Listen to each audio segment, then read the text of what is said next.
Book की जरूरत नहीं लाना है तो सेट होने लिखा रहा हूँ उनको। मैं ज्योग्राफी में लाया और economics Absolutist, a form of monarchical government that was centralized, militarized and repressive. A form of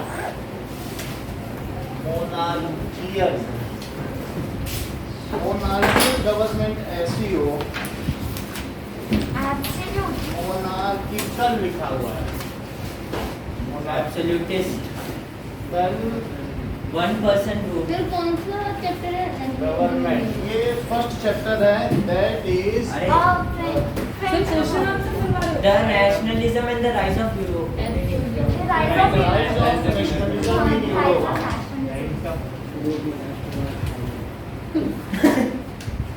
क्या बोल रहे हैं सही बोला हिंदी में। अरे हाँ यही है यूरोप के राष्ट्रवादी होते हैं। अब देखो the form of nationally monarchial government that is militarized that is centralized का मतलब क्या होता है? एक जगह सेंट्रल सेंट्रलाइज्ड का मतलब है सारे अधिकार उसी के हाथ में हैं। वो किसी को हाथ अधिकारी न दे। स्थिर रहना। यानी ये नहीं कि कुछ जैसे राज्य सरकारों को दे दे, कुछ उनके सिवाय One person rule। One person rule, बिल्कुल सामंतों को भी नहीं देगी, फ्यूडल्स को। और मिलिटराइज्ड उसके पास जो मिलिट्री होगी उसी से वो रूल करेगी। एंड रिप्रेसिव, और क्या होगी? क्या दमनकारी? हाँ, दमन स्कूल की कॉपी कारी। बोलो बात समझ आ गई? अभी क्वेश्चन आंसर कराएंगे। यूटोपियन गवर्नमेंट,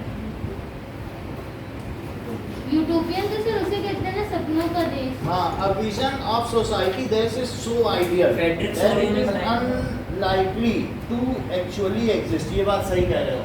फ्रेडरिक सरी ने जो पेंटिंग बनाई थी उसी तरीके की थी।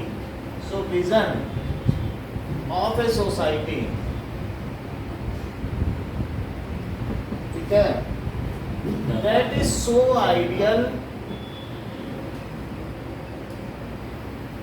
that it is unlikely फिर एक बार एक्चुअली सही है। to actually exist। जैसे एक ऐसा नेता हो जो एब्सोल्यूटिस्ट हो, हर काम जैसे सोनिया गांधी से पूछिए, करीम मनमोहन सिंह, तो वो एब्सोल्यूटिस्ट हो गई। यानी एक कुछ नहीं सेनापति के आने या आने की बात नहीं। जैसे किम जोंग उन है, उसके सेनापति के पास भी कुछ अधिकार नहीं है, हर चीज किम जोंग उन से ही पूछनी है। उस चीज को कहते हैं एब्सोल्यूटिस्ट। उसने अपनी पावर डिसिपेट ही नहीं की किसी को, सब कुछ इधर में। बगावत हाँ, कर दी। तो एब्सोल्यूटिस्ट का मतलब है निरंकुशवादी, तो जो पूरी तरीके से अपने हाथ में रखे उस चीज को क्या कहते हैं? Absolutist। निरंकुशवादी। उस पर किसी का अंकुश ना हो। अंकुश समझते हो? हाँ सर। घोड़ा, किसी का वो हाँ। गोल्ड। निरंकुशवादी, अंकुश होता है ना, जैसे किसी वो बेल्ट लगा दी गले में, उसे अंकुश कहते हैं। तो उसके मतलब? पास कोई अंकुश ना हो। और ये है आदर्शवादी। हाँ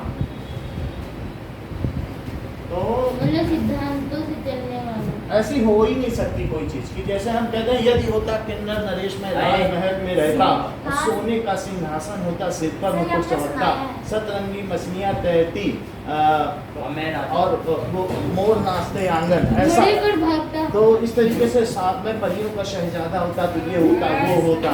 तो क्या ऐसा कभी हो सकता है? नहीं हो सकता। तो इस तरीके से सब बड़ी शहजादी होगी। लेडी साइड, नहीं पसंद। Lady side. तो लेडी साइड का मतलब क्या होता है? A direct vote by which all the people of a region are asked to accept or reject a proposal। इसको छोड़ने क्योंकि इसका इससे कोई मतलब नहीं है। नेशन क्या चीज होता है? नेशन मैं बताऊं, राष्ट्र। यस, इट इज, ये कब बनता है? It is culmination nationalism of, nationalism की फीलिंग आती है तो कल्मिनेशन यानी इसका इसमें समावेश है culmination of long past interval. ये सम्मिलित प्रयास से बनता है नेशन। जैसे हम एक राष्ट्र हैं, हम लोगों ने बहुत बलिदान दिया है, तो जो जितने प्रयास से बनेगा वो उतनी आसानी से टूटेगा भी नहीं। ठीक है, सैक्रिफाइस एंड सर वो क्या डिवोशन। लिखा है? It is sacrifice It is unlikely. It is and devotion. Nation में it is सर क्या लिखा है क्या? Culmination. नेशन में इट इज कल्मिनेशन, मतलब? जिसमें समाहित हो सारी चीजें, मतलब समावेश। Sir, सर ऐसे यानी इसका मतलब है हमारे प्रयासों का समावेश हो। अगर हम कहें भारत राष्ट्र, इसके बारे में कुछ बातें बोलो, तो सबने अंग्रेजों के खिलाफ लड़ाई की। इस तरीके से हम लोग का कॉमन कोई हिस्ट्री रहा हो, तो जैसे भारत का इतिहास, तो फिर वो एक ही चीज कईयों के बारे में लागू हमारी होती माँ है। भारत है। हाँ, तो इस तरीके से प्रयास। ओके से, और हम लोग के डिवोशन से जो बना हो। सफरेज क्या होता है? सर सफरेज मूवमेंट जब रेवोल्यूशन सफरेज मतलब सर कोई चीज से सफर करना ये कहते बिल्कुल हैं। ठीक कह रहे हैं। That is right to vote is called suffrage. Right to vote, जैसा शिवम ने कहा कि वोट देने के अधिकार को क्या कहते हैं? Suffrage. It's called suffrage. Next is sir सॉल्वेरी। 9th में था तो Solvery। सफरेज मूवमेंट देखो इन्होंने भी बता दिया। सो दो लोगों को इसका मतलब मालूम है। सर 39 स्टेट जिनमें सेम करेंसी चलती थी अब और कस्टम सर यूनियन टैक्स नहीं लगता था। which are formed at the initiative of Prussia and joined by most of the German state। तो जो आज का जर्मनी है, प्रूशिया के राजा जो कैसर विलियम II थे, उन्होंने ही जर्मनी के लिए लड़ाई की और अल्टीमेटली जर्मनी का यूनिफिकेशन किया, जो कि 1781 में पूरा हो गया। अच्छा, अब ये जो काम किया है, तो जर्मनी के अभी के जितने स्टेट हैं वो सब उस कस्टम यूनियन में थे, जिनमें आपस में ट्रेड करने पर या व्यापार करने पर कोई कस्टम ड्यूटी या सीमा शुल्क नहीं 39 लगता। देश बने थे ना? 39 देश यूनाइट होकर जर्मनी बने। सो ए कस्टम यूनियन। सर वैसे प्रूशिया कितने कंट्री? रूसिया एक छोटा कंट्री था, लेकिन उसने सबको मिलाया। बोला जब हम लोगों के बीच में एक यूनियन है, हम लोगों में एक सर व्यापार। प्रूशिया कितने स्टेट से मिला था? रूसिया एक छोटा स्टेट था, लेकिन उसने बाद में सबको मिला के यूनिफाई कर दिया। जैसे सर, तीन unification colony- sir of Prussia के अलावा 38 होते हैं ना? 39 स्टेट्स और थे, या 38 होंगे, वो मिलके states जर्मनी कैसे हो बनी। जाएंगे फिर? वो तो country होगा। वो स्टेट्स कैसे हो जाएंगे? वो तो कंट्री होगा ना? वो छोटी छोटी टेरिटरी थी बस। अरे वो तो बता अगर मैं स्टेट्स बोल दूँ, हाँ, ऐसे ही स्टेट स्टेट ना STAT। क्या सबको खदेड़ा करती है। स्टेट ही बोला जाता है, STAT, हाँ, तो स्टेट क्या होता है? which was formed by the initiative। Sir state क्या होता है फिर? सर वो स्टेट स्टेट होता है ना, जो उसमें बहुत सारे स्टेट्स थे। सर सर, एक बैल्कन state- एक छोटी जमीन है, जैसे उसमें कहते हैं रॉयल सर, स्टेट, जैसे किसी का बैल्कन जमीन में- है, तो वो हमने एक स्टेट खरीद दिया, सर, बैल्कन एक बड़ी में बहुत जमीन सारे है। states हाँ, से स्टार्ट होता है। हाँ सर बालकान में भी बहुत सारे स्टेट्स हाँ, वो स्टेट से अलग होता है, स्टेट है मेरा। और 16 थे। कस्टम यूनियन, अननेसेसरी बात ना करिए। कस्टम यूनियन जो पूछ रहा हूँ पूछ लीजिए। Formed by right to initiative of Prussia. ठीक है, and joined by most of German state sir and joined by. Sir वो जो बाल्कन रीजन में जो आते थे स्टेट, सर उनको याद करने की कोई ट्रिक है? अबे 16 कौन याद करेगा? वो जो कह रहे हैं वो सब हम बता देंगे जब क्वेश्चन आएगा तो बता देंगे। एग्जाम्पल ठीक है, नाउ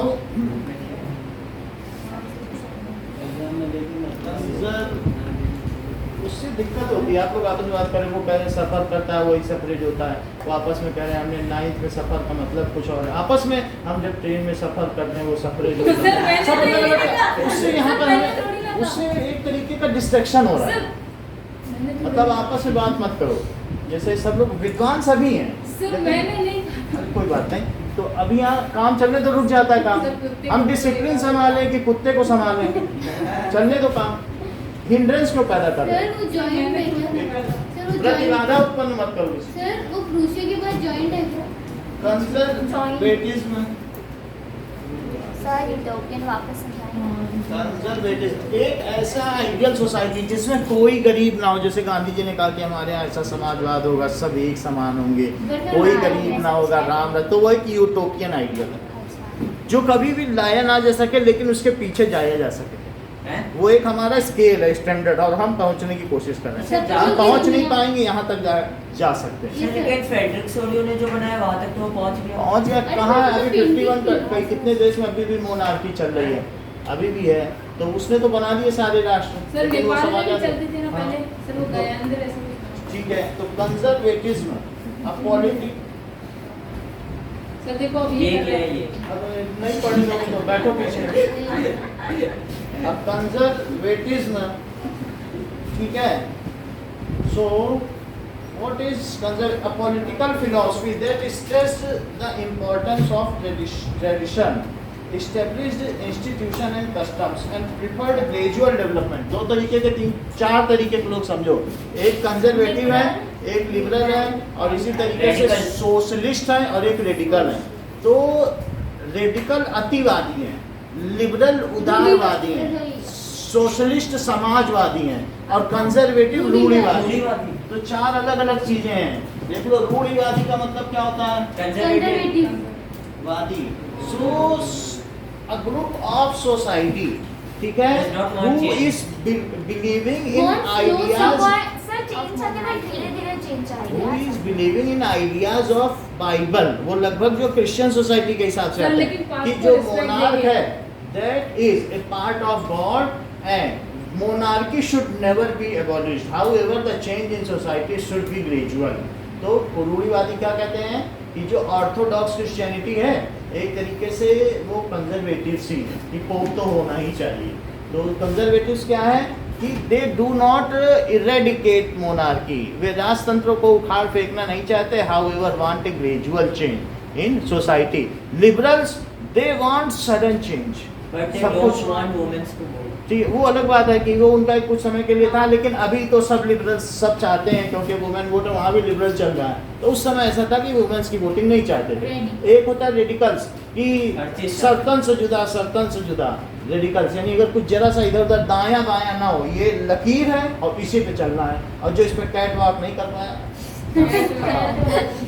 समझ में आई? सर ये रेडिकल्स है। रेडिकल्स तुम्हें इसी जैसे एक इस्लामिक रेडिकल्स, या अगर उस एक व्यू है उनका पर्टिकुलर व्यू, उससे तुम्हें डेविएट होना ही नहीं है। जैसे कि मतलब एक ही टाइप की वॉच मतलब एक ही aim है। रेडिकल का मतलब है कि जो हमारे कुरान में लिखा है 5 वक्त की नमाज, अच्छा तुमने आज 4 वक्त की नमाज पढ़ी, खट गया सर जाओ। ये मतलब 5 वक्त की नमाज पढ़नी है। पता कैसे चलेगा कितने वक्त का पढ़ा है? कितने लोग मर जा रहे हैं, उनसे बोला गया कि ये जरा कलमा पढ़ो, और कलमे में उन्होंने जो उर्दू का जा था उसे जा पढ़ दिया, गला काटो उसका निकालो, ऐसे? इसलिए क्योंकि तुम उर्दू ठीक नहीं पढ़ पाए। फिर अगर- बस यही फिर चीज हो रहा तो- है। ये जो ISIS कर रहा है ये रेडिकल है, उसमें वो अगर तुम ठीक पढ़ भी ना पाए, कहते तुमने खुदा का अपमान किया, अब तुम्हारी गर्दन कटेगी। तुमने जो उसका नुक्ता था नीचे जाके नीचे जा लगा था, उसको तुमने नहीं बोला, जा कैसे बोल दिया, मारो उसकी गर्दन। नुक्ता नहीं लगता जाके नीचे बिंदी। नुक्ता क्या होता है? बिंदु अरे ये डॉट के नीचे जा होता है। जहाज। ठीक है, तो उस तरीके, तो उसने नुक्ता नहीं लगाया, जा को जा कर दिया, सर तो मारो गर्दन। सर वो तो उर्दू में लिखता है ना, हिंदी में तो होता नहीं। हिंदी में नहीं लिखते हैं, लेकिन ये चीज फारसी से आई सर है। मतलब सर ये भी फारसी बहुत से जगह उर्दू पे आई है। लिखा जाता है। अब छोड़ दीजिए, जहाज। रेडिकल समझ में आ गया ना। हाँ वैसे हम लोगों में जा नहीं पढ़ा जाता है, लेकिन सर कागज में पढ़ा जाता है। हाँ, उनके में जो फारसी होते हैं उसमें जो अलिफ बे ते और उन सब में चलता है, जो सर उनकी कागज में लैंग्वेज, होता है। कागज में पढ़ा जाता है। अब सर, एक चौथी कागज चीज हमने में क्या नहीं बताई, कागज- सर चौथी चीज क्या बताई, चौथी चीज कंजर्वेटिव। कंजर्वेटिव सोशलिस्ट है। उनका कहने का मतलब है सब चीज सरकार की है, और अब जब सरकार की है तुम्हारी कुछ नहीं है, तुम सरकार के लिए काम करो, जितनी आमदनी होगी वो सब में बांटी जाएगी। तो लेनिन रेडियो पे बोलते हैं, रशिया के लेनिन, कि आप सबको जानकर खुशी होगी कि आज से हम सब पूरे रशिया को 2 रोटी बांटेंगे। हमारे देश ने पर्याप्त तरक्की कर ली है, ये 1929 में उन्होंने घोषणा जो कि की। सही नहीं अब है। उसमें बहुत बड़े बड़े फिलोसफर डॉक्टर भी थे, वो खेती के लिए बड़े बड़े इंजीनियरिंग के काम करते थे, लेकिन उनको भी 2 ही रोटी मिलेगी, और जो हंसिया हथौड़ा चला रहा है उसको भी 2 ही रोटी मिलेगी। तो समाजवादी कौन होते हैं कि सबका पैसा एक जगह इकट्ठा होगा, सबको बराबर बटेगा।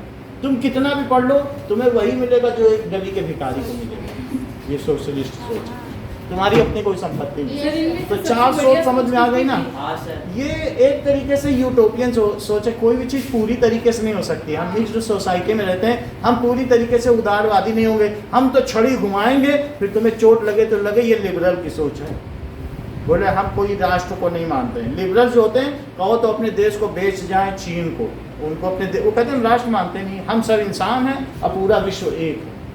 ऐसा हो सकता है? वो नेशन की अवधारणा ही नहीं मानते। लिबरल्स देश के सर, अभी भी गद्दार है होते हैं। liberals? ये समझ लो। लिबरल्स है जो कम्युनिस्ट पार्टी है ना, वो जगह जगह कुछ सूचनाएं भेज देते हैं। चाइना के बहुत सारे लोग यहाँ पर हैं, तो चाइना में वही कम्युनिस्ट पार्टी तो चल रही है, तो वो लिबरल्स हैं। तो ऐसे बहुत सारे लोग हैं जो लिबरल्स हैं। समझ में आ रही बात की नहीं? सर हम क्या है? तो हम लोग एक सोशलिस्ट है। किसी तरीके से नहीं, समाजवाद भी 1975 में जोड़ा इंदिरा गांधी ने। नहीं तो समाजवाद की भी अवधारणा नहीं थी हमारे, सर, हम तो सिर्फ कि नागरिक हैं। हमारे यहाँ कोई कंपल्सन नहीं था कि हमें अमीर का पैसा गरीब को बांटना है। लेकिन इंदिरा गांधी ने नहीं कहा। उन्होंने हमारे प्रीएम्बल में जो हमारी प्रस्तावना है संविधान की उसमें जोड़ दिया वी आर सोशलिस्ट। तो इसका मतलब है कि अब टैक्स कमाया जाएगा अमीरों से और गंवाया जाएगा गरीबों में। ये चीज जोड़ दी। अब जरूर तो अच्छा क्या है? अच्छा किया या बुरा किया हो तो अब हम देखें। अब लिखेंगे तो देखेंगे, नहीं तो पढ़ ही नहीं पाएगा। तो हम कंजर्वेटिव में क्या बता रहे हैं आपको कि वो मोनार्कियल रूल को इरेडिकेट नहीं करना चाहते और स्लो चेंज चाहते। ठीक, चलो इस बात को। 19 so a political philosophy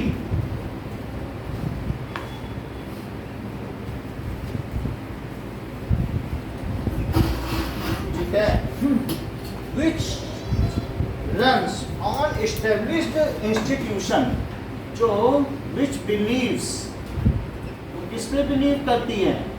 in established,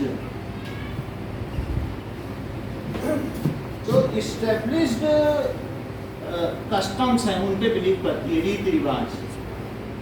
और ठीक है, कस्टम्स यानी रीति रिवाज। एंड प्रिफर्स, अब इसका अलग अलग हम डिफरेंशिएशन बनाएंगे। Gradual change, gradual change in society. जो कॉन्स्टिट्यूशनल मोनार्की थी, constitutional monarchy was run by conservatives, वो रूढ़िवादियों के द्वारा चलाई गई। उसमें नेशनल पार्टी जो थी, नेशनल असेंबली फ्रांस की, वो इन्हीं की थी, कंजर्वेटिव्स। बोले राजा को नहीं हटाना है। राजा से कहा तुम हमारी बात मानो और तुम चाहो तो हमें हटा देना, हम पूरी नेशनल असेंबली के 831 मेंबर हैं, तुम हमको हटा सकते हो।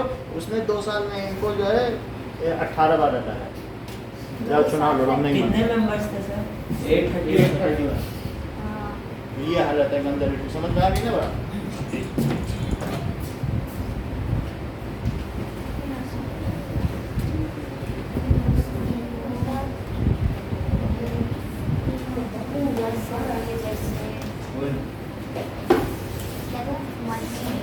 अरे धूप आ गई।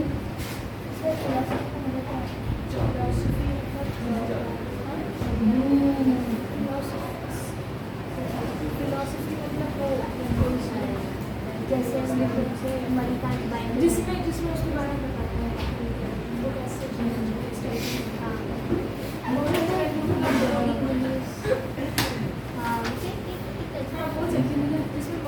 ठीक है, मैं हैंडलिंग नहीं करो। क्या?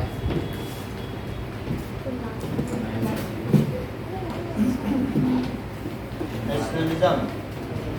अब कंजर्वेटिव से समझा दे। ठीक है, कंजर्वेटिव में ग्रेजुअल चेंज इन सोसाइटी होता है। दे प्रिफर्ड कॉन्स्टिट्यूशनल मोनार्की।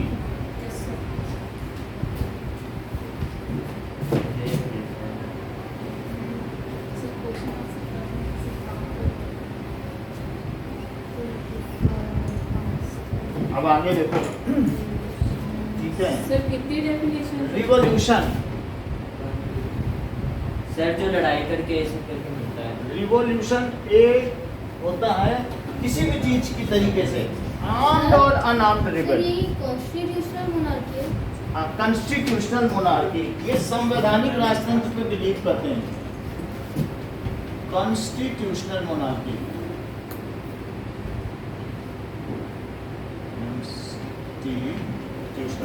अब जरा देखो, रिवॉल्यूशन का मतलब एन आर्म्ड और अनआर्म्ड रिबेल, क्रांति। ठीक है। तो इस तरीके का कोई भी रिबेल होता है तो उसको क्या कहते हैं?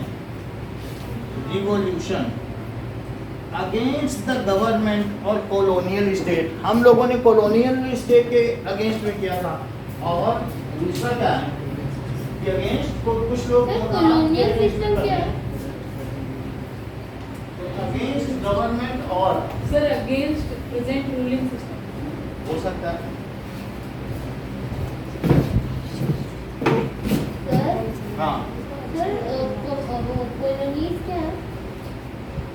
जो अथॉरिटी है उसके अगेंस्ट में। कॉलोनी यानी हमारे यहाँ जो उपनिवेशवाद हुआ है उसको कॉलोनाइजेशन कहते हैं, कि उन्होंने अपनी बस्तियाँ बसा ली कि यहाँ से हम क्या करेंगे, यहाँ के लोगों पर अधिकार करेंगे, ट्रेड का कच्चा माल लेंगे और अपना बना हुआ कपड़ा यहाँ बेचेंगे। 2 रुपए का कपास ले जाएंगे कॉटन, और वहाँ से 200 रुपए का कपड़ा बेचेंगे, तो हम 100% मार्जिन कमाएंगे।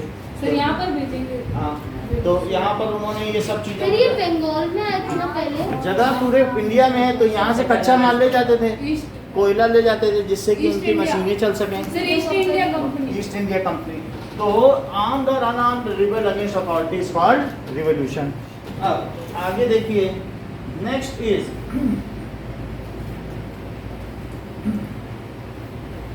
हेलेनिज्म। क्या है?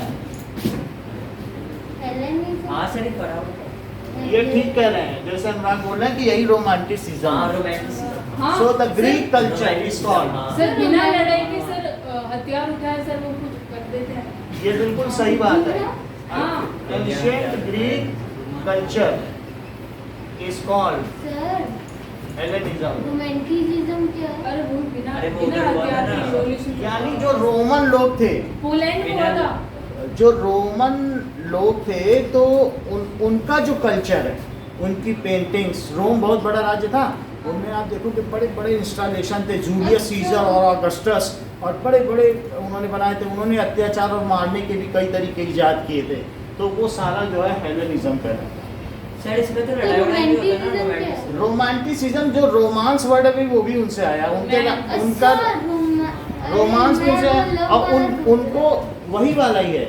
तो वो रोमन्स है और उन्हीं के वर्ड से आया रोमांस। और उनका राजा जो पॉम्पियो था, उसने ऐसे चित्र बनाए जिनमें स्त्री पुरुष कोई कपड़े ही नहीं पहने हुए थे। हाँ। यानी एक आपके बुक में भी बना हुआ है। हाँ। तो वो पॉम्पियो है, उनके यहाँ उन्हीं सब की पूजा ही की जाती थी। उसने कहा कि जो उनकी डिजायर की देवी है, कामना की देवी है, वही सबसे बड़ी देवी है। न सन हीलियोस न सबसे बड़ा देवता है, न चांद सबसे बड़ा देवता है। तो उनका जो राजा पॉम्पियो था वो इस प्रकार की सोच का था। तो उसने हर घर में ब्रॉथल खोल रखा था, समझो वेश्या खाना, मतलब इतना वो व्यभिचारी था। क्या वैसे क्या मतलब कि उनके यहाँ पर पूरा पॉम्पस शहर चला जाओ तो वहाँ सारे नंगे पड़े रहते थे पूरे देश में। अरे सर ये पूरा शहर ऐसा था, और इसी वजह से, उनके विलास की वजह से इतना महान रोम साम्राज्य नष्ट हो गया। नेक्स्ट क्यों? नष्ट हो गया धीरे धीरे। और सिर्फ वो रोमन लीड के गिलास में रोमन पानी साम्राज्य बहुत बड़ा साम्राज्य था, आपको मालूम है? सिर्फ वो लीड के गिलास में पानी। आप समझिए कि रोम के जो बड़े बड़े जूलियस सीजर और अगस्टस के नाम पे हमारे 12 महीनों के नाम है, हाँ, जुलाई अगस्त। तो इतना बड़ा साम्राज्य जिनके नाम पे संडे मंडे, जिनके देवताओं के नाम पे, वो कैसे नष्ट हुआ? इस पॉम्पियो के नाम पे। और इसी के जो पेंटिंग्स हैं उनको रोमांटिसिज्म कहते हैं। और जो ग्रीक कल्चर है, ग्रीक की राजधानी रोम है, रोम की राजधानी इटली हो गई, लेकिन आप पहले सब जो है एक ही है, वही ग्रीक में भी कल्चर था। यूनान, ग्रीक का मतलब यूनान। रोम और यूनान एक ही जैसे संस्कृति थी। अभी तो बाद में क्या हो गया आपको मालूम है, इटली का यूनिफिकेशन, तो रोम उसमें मिल गया और ग्रीक अलग हो गया, सर रोम बीच में था ना बीच में था। वो। हाँ, अब देखो इतना बात समझ में आ गई कि हेलेनिज्म समझ में आया आपको? रोमांटिसिज्म। सर ये बार और बार इसी में द पेंटिंग्स आर कॉल्ड है। सर ये बार बार भाई आप अपने ज्ञान को अपने पास रखें। बता नहीं रहे सर, हाँ। वैश्यखाना क्या होता है? वेश्या यानी ब्रोथल्स। सर ब्रोथल्स का मतलब है कि ये जो जापानीज थे, जापानीज को इनको अभी हथियार रखने की छूट नहीं, ये सबसे अत्याचारी सेना है। इसने रशिया में और चाइना में इतना अत्याचार किया वहाँ के लोगों को, ऐसे जापानीज ने। हाँ फ्रॉड जला देते थे उनकी किसमें मिलिट्री किया? ये सर, सब। किसमें एक किया? जब सेकंड वर्ल्ड वॉर था उसमें सबसे हाँ। शक्तिशाली एक्सेस पावर कौन से थी? जापान। शक्तिशाली जापानीज। वो वहाँ के कर्नल को ऐसे ऐसे मारती थी, इतनी क्रूर। अगर बहुत आप गंदी। ये कह सके कि क्रूरतम सेना दुनिया की कौन सी है, तो हाँ। जापानीज। उसने वहाँ के सब मिलिट्री के लोगों को मारा और जितनी औरतें थी उनको अपने यहाँ बाजार में बेचने के लिए ले आया। सर अगर ये कैटन को बाजार बेचने के लिए। लिए ट्रैफिकिंग होती ना, फीमेल ट्रैफिकिंग, तो उसके लिए ले गया और उन पे भी कई तरीके के अत्याचार किए। तो इसी को जैसे ब्रोथल्स कहते हैं, जहाँ औरतें हाँ, लोग सर, समझ व्यापार गए। करती हैं, तो वही सब चीजें हैं। तो ये जापान की सेना, फिर अमेरिका ने उससे क्या किया? हस्ताक्षर कराया कि तुम मिलिट्री ले ली थी। अब सेना जिंदगी में नहीं रखोगे। आज तक सेना नहीं रखवा। बोला 1000 से ऊपर तुम्हारे सैनिक हुए, बस 1000 तक रखना। आज भी जापान के पास 1000 ही सैनिक है। बोला सर, तुम अमेरिका इतने में तो अत्याचारी वही हो है। कि तुम सेना रखोगे तो दुनिया नहीं जी पाएगी। तो आज भी इसीलिए जापान ने तरक्की कर ली। बोला हम तुम्हें सुरक्षा देंगे। किसने बोला? सर अमेरिका अमेरिका ने बोला तुम सेना नहीं रखोगे, तुम अत्याचार कर दोगे दुनिया में, हम सुरक्षा देंगे। और जापान तरक्की पे तरक्की किया जा रहा है, छोटा सा देश है। जब क्योंकि हमारा सारा 35% पैसा तो सेना पे ही खर्च हो रहा है, और जिसको छूट मिल जाए सेना ही नहीं रखनी है, तो कितनी तरक्की करेगी। समझ में आई बात कि नहीं? अब देखिए, ancient Greek culture is called Hellenism. अब वहाँ का जो राजा, ये आपको मालूम है कि जिसको अभी गोली मार दी गई, हाँ सर वो हाँ, भूत था। अब- शिंजो आबे। सर पहले था वो। शिंजो आबे ने का ये मन था कि हम अगर फुल फ्लेज मेजोरिटी के साथ जीत गए तो हम इस नियम को मिटा देंगे कि 2/3 हमारे पास क्या है, ये 2/3 मेजोरिटी के साथ आ गए तो ये 1000 सैनिक वाली जो है हटा देंगे, हम अपना संविधान बदल डालेंगे। उसने बड़े बड़े हथियार के सब पंपो बना रखे हैं, रेप्लिका। सिर्फ उसको ये अनुमति नहीं है कि कर सके। अब वो शिंजो पार्टी के उसके आगे के मरने के बाद 1 हफ्ते बाद चुनाव हुए और उसकी पार्टी के 90% मेंबर जीत गए। और अब वो संविधान बदलने वाला है, अभी इसी हफ्ते बदल जाएगा संविधान, कि अब हम अमेरिका की इस बात को निरस्त करते हैं और आज से ही हमारे यहाँ मिलिट्री के बड़े बड़े इक्विपमेंट्स खोले जाएंगे। आओ दुनिया वालों हमसे खरीदो, ये देखो, क्योंकि उनके पास सारी हाईएस्ट टेक्नोलॉजी है, लेकिन अभी तक बेच नहीं पा रहे थे, और लेकिन अब धमाका करने वाला है। हाय हाय मजा आ रहा अब समझ में आई बात सर नहीं? अमेरिका के पास जाना नहीं पड़ेगा। और सर अगर तो किसी ने support- खरीदा नहीं तो उसका तो सारा खरीदी। अब उसके हाई टेक हथियार हैं। अभी तक सिर्फ वो कमरों में और फैक्ट्रियों में एक रेप्लिका बनी थी, लेकिन चूंकि वो प्रतिबंध से बंधा हुआ था, कर नहीं सकता था। अब जब वो संविधान बदल जाएगा तो बस सब कुछ करेगा। कौन सा तो लोग, सर, पक्का इसीलिए बदलेगा ना आपने संविधान? कल की न्यूज में ये पढ़ा है कि जिंदा शिंजो आबे से उसका भूत ज्यादा शक्तिशाली है। कल की न्यूज सुनी, यही था क्या कौन से मतलब चैनल पे मतलब? सर? कि जिंदा शिंजो आबे जो था ना वहाँ का पुराना हाँ, मुखिया, उससे उसका भूत, उसका मुर्दा शिंजो आबे ज्यादा शक्तिशाली, मतलब हैं?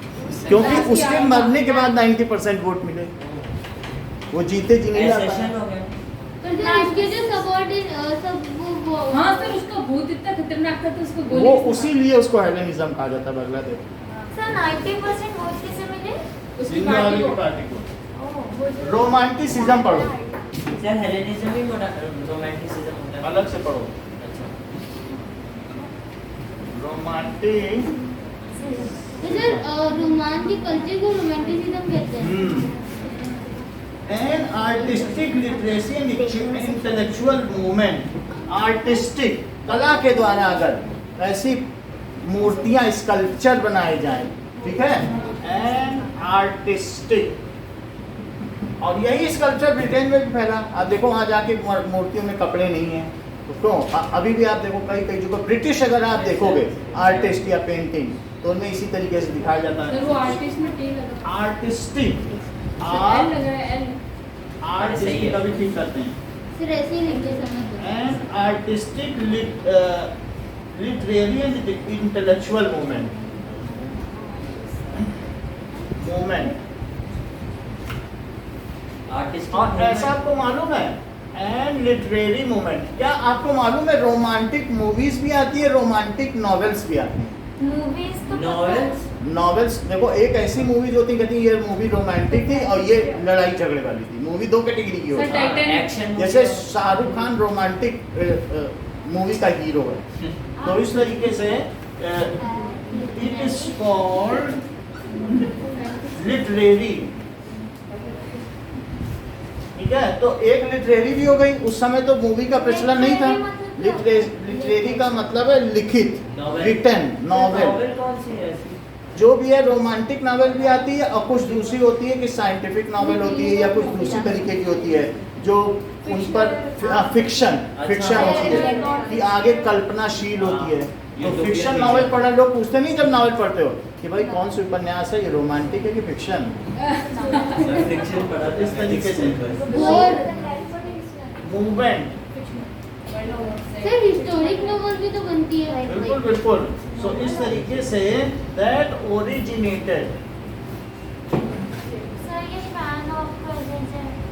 दैट सर ओरिजिनेटेड गर्मी लग रही है। Okay in 18th century, in 18th sir ये फैन बंद कर। बिल्कुल बिल्कुल कौन सा है? सेंचुरी, और ये बढ़ा देना। वहीं से बैठे बैठे बोलना, बंद न करना। Century to form national movement. ठीक है, टू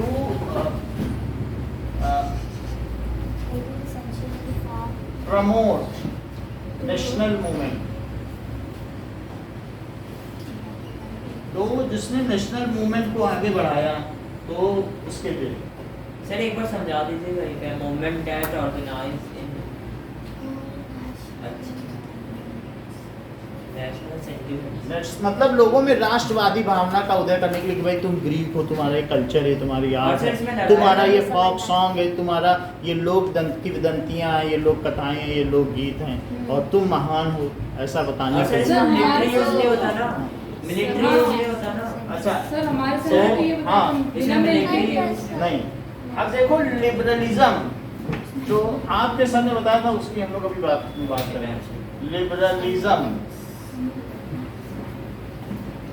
लिबरलिज्म क्या क्या है कि few middle class it stood for freedom for individual, it stood, इसे नेशन से कोई लेना देना नहीं है। सर लिबरलिज्म की एक बस स्पेलिंग। उदारवादी नहीं सर ये स्पेलिंग सही है तो। हाँ लिबरलिज्म यही है।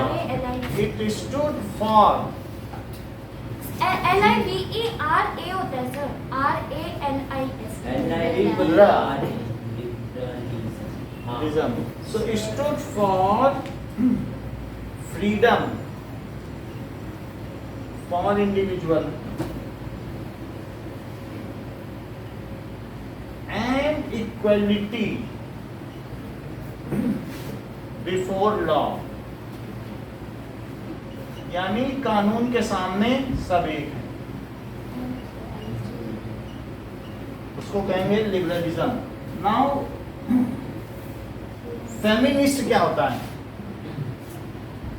फेमिनिस्ट ऑब्वियसली, यानी महिलावादी, हाँ जो औरतों के हित के लिए लड़ाई करे। So awareness of women's right based on the belief, so sir बस औरतों का ही होता है। ऑफ फेमाइन का मतलब क्या होता है कि फेमिनिस्ट, अब मैस्कुलाइन, लड़के बोवाइन, ट्रांसजेंडर। नहीं सर गाय, ट्रांसजेंडर। गाय जैसा वो बोल रहे, सुनो गाय। बोवाइन बोल रहे हैं कि नहीं। और साइन हॉर्स। भालू अभी बताया, फिर गड़बड़ करती हो। फीलाइन, बिल्ली जैसे। Fish. Canine, canine, cat. Canine नहीं कहते हैं कुत्तों की प्रजाति को, कैनिबल है ये तो बिल्कुल। डिगाइन कहेंगे। ये बहुत अच्छा बोलते हैं। तो जैसे ही इन्होंने बताया केनाइन कुत्ते का, फीलाइन बिल्ली जैसी, कैसी फीलाइन है, कितनी बिल्ली जैसी आंखें हैं, तो कहते हैं कि बिल्ली जैसी आंखें। तो मतलब बिल्ली की आंखें वैसी होती हैं कि चतुर, मलाई रखी है तो ऐसे से करेगी और जैसे ही कोई गया ये होता है बिल्ली। तो ये चीज है। तो अवेयरनेस ऑफ वुमेन्स राइट, तो ये चीज हो गई एंड सर घोड़े को क्या ठीक कहते है। हैं? ये सारी चीज हो गई and belief of social economic ये है। अब आगे देखिए एथनिक का क्या मतलब है।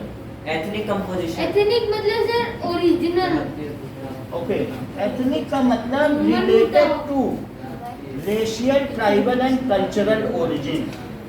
सर आता है ना ये जातीय ये क्या है? मंडप। श्रीलंका का रिलेटेड टू रेशियल, हाँ कि उनकी रेस क्या है, तो उनका पहनावा वो सब उसी के हिसाब से बदलता जाता है। किस ट्राइब से हैं, किसी जनजाति से भी होंगे सर एंड जो कल्चरल श्रीलंका का ओरिजिन। राष्ट्रपति था या फिर प्रधानमंत्री था, सर उसने ईमेल के जरिए अपना इस्तीफा दिया। हाँ ये सही है। सो इस तरीके से एक्ट ऑफ यूनियन क्या है? Act of union. यूनियन क्या चीज है?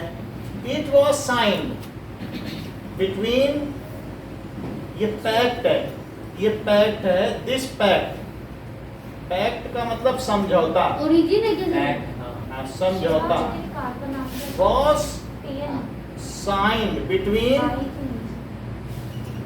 विक्टोरिया, जो कि प्रिंसेस विक्टोरिया थी हाँ। ऑफ इंग्लैंड, तो अभी इंग्लैंड भी जिंदा है सर। क्या एंड वो क्या उसकी और दूसरा कौन है? स्कॉटलैंड। लैंड। स्कॉटलैंड आयरलैंड भी तो था। वो बाद में है, उसको तो सीधा ही मिला सर, दिया, एक उसके लिए क्वेश्चन कोई वो पूछूं? नहीं, ठीक है। Sir, for dissolving Scotland into England.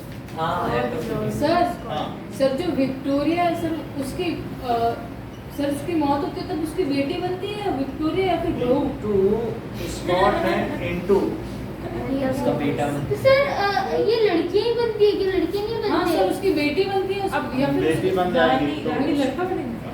उसकी बेटी बेटी जो थी वो भी मर गई था एक्सीडेंट में। सब बहू कहाँ से आ जाएगी?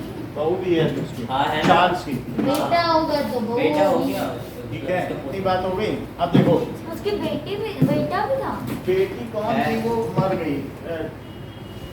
अभी तक है। सर कैसे मरी? तू ही बोलो। सर उसके पास वो हाँ। सोने की पता नहीं कुछ है सर, ये कैसे? एक बार दिखाई थी वो करे। सर ये तो बहुत पहले हुआ था ना एक्ट हाँ। ऑफ यूनियन तो अभी तक कैसे हो जाएगी? तो है कि ये एक्टिव यूनियन?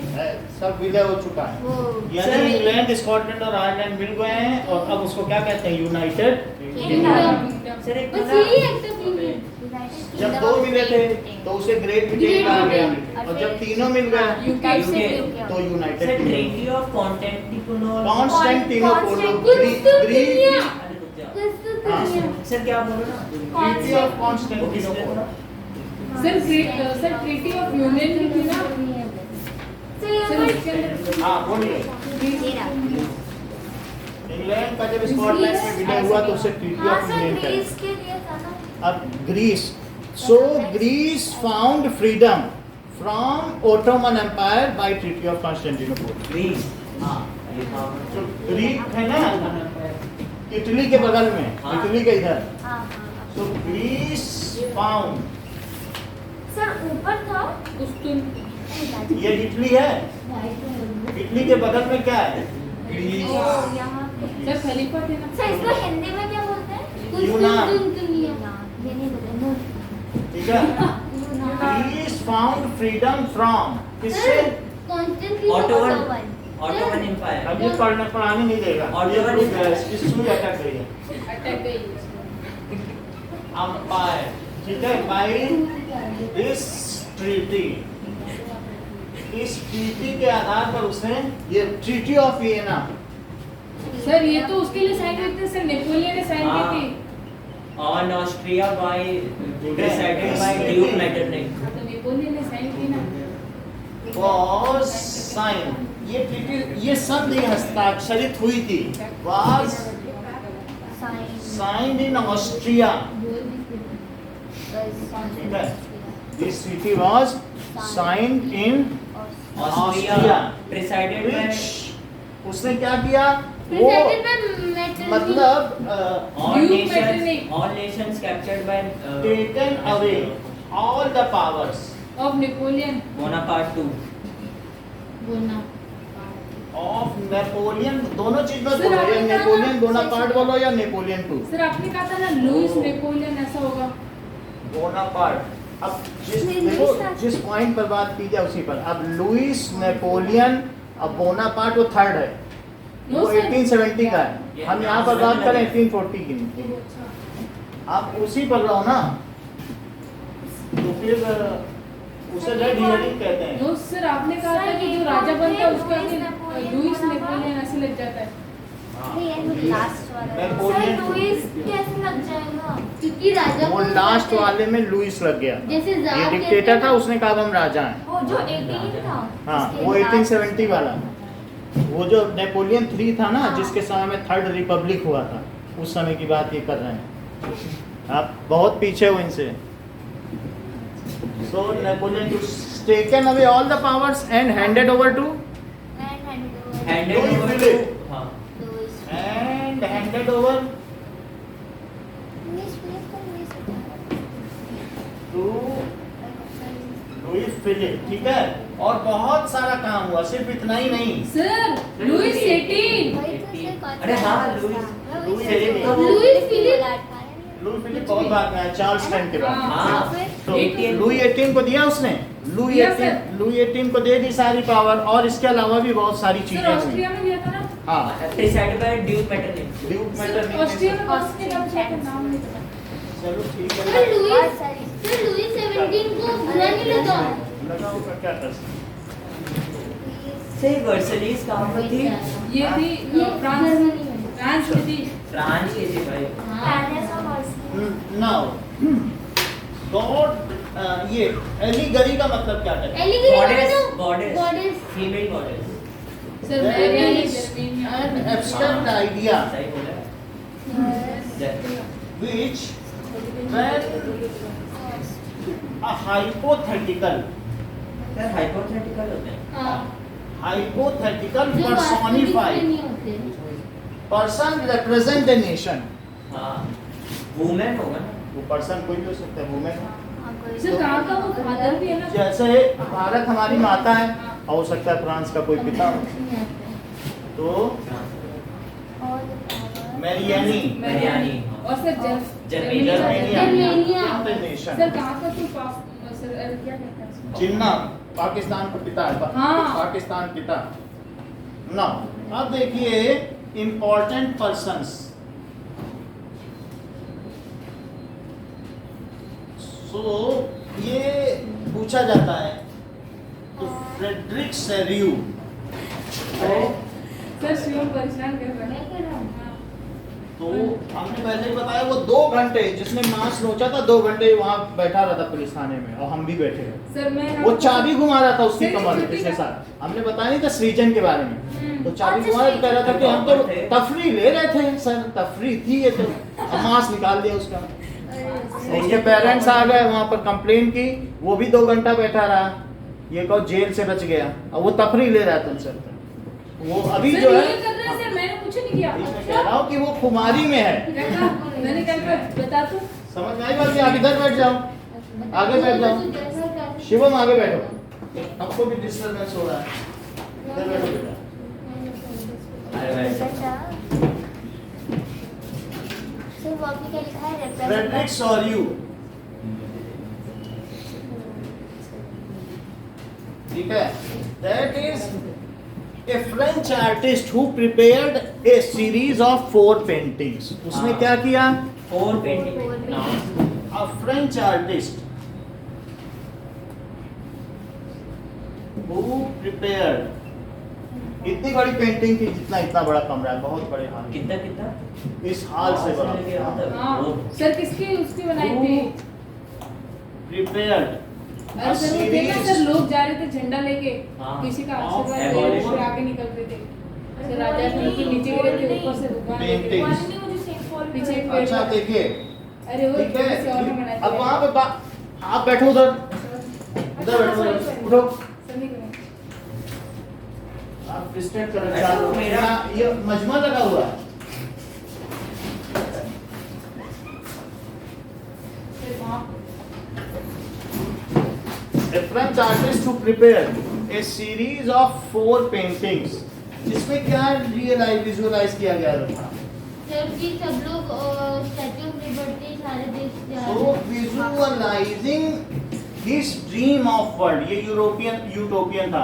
हाँ, utopian Visualizing a dream of world, ठीक है, और democratic and social Republic, which is, ऐसा उसने सोचा कि वो डेमोक्रेटिक भी होगा और साथ में सब समान होंगे।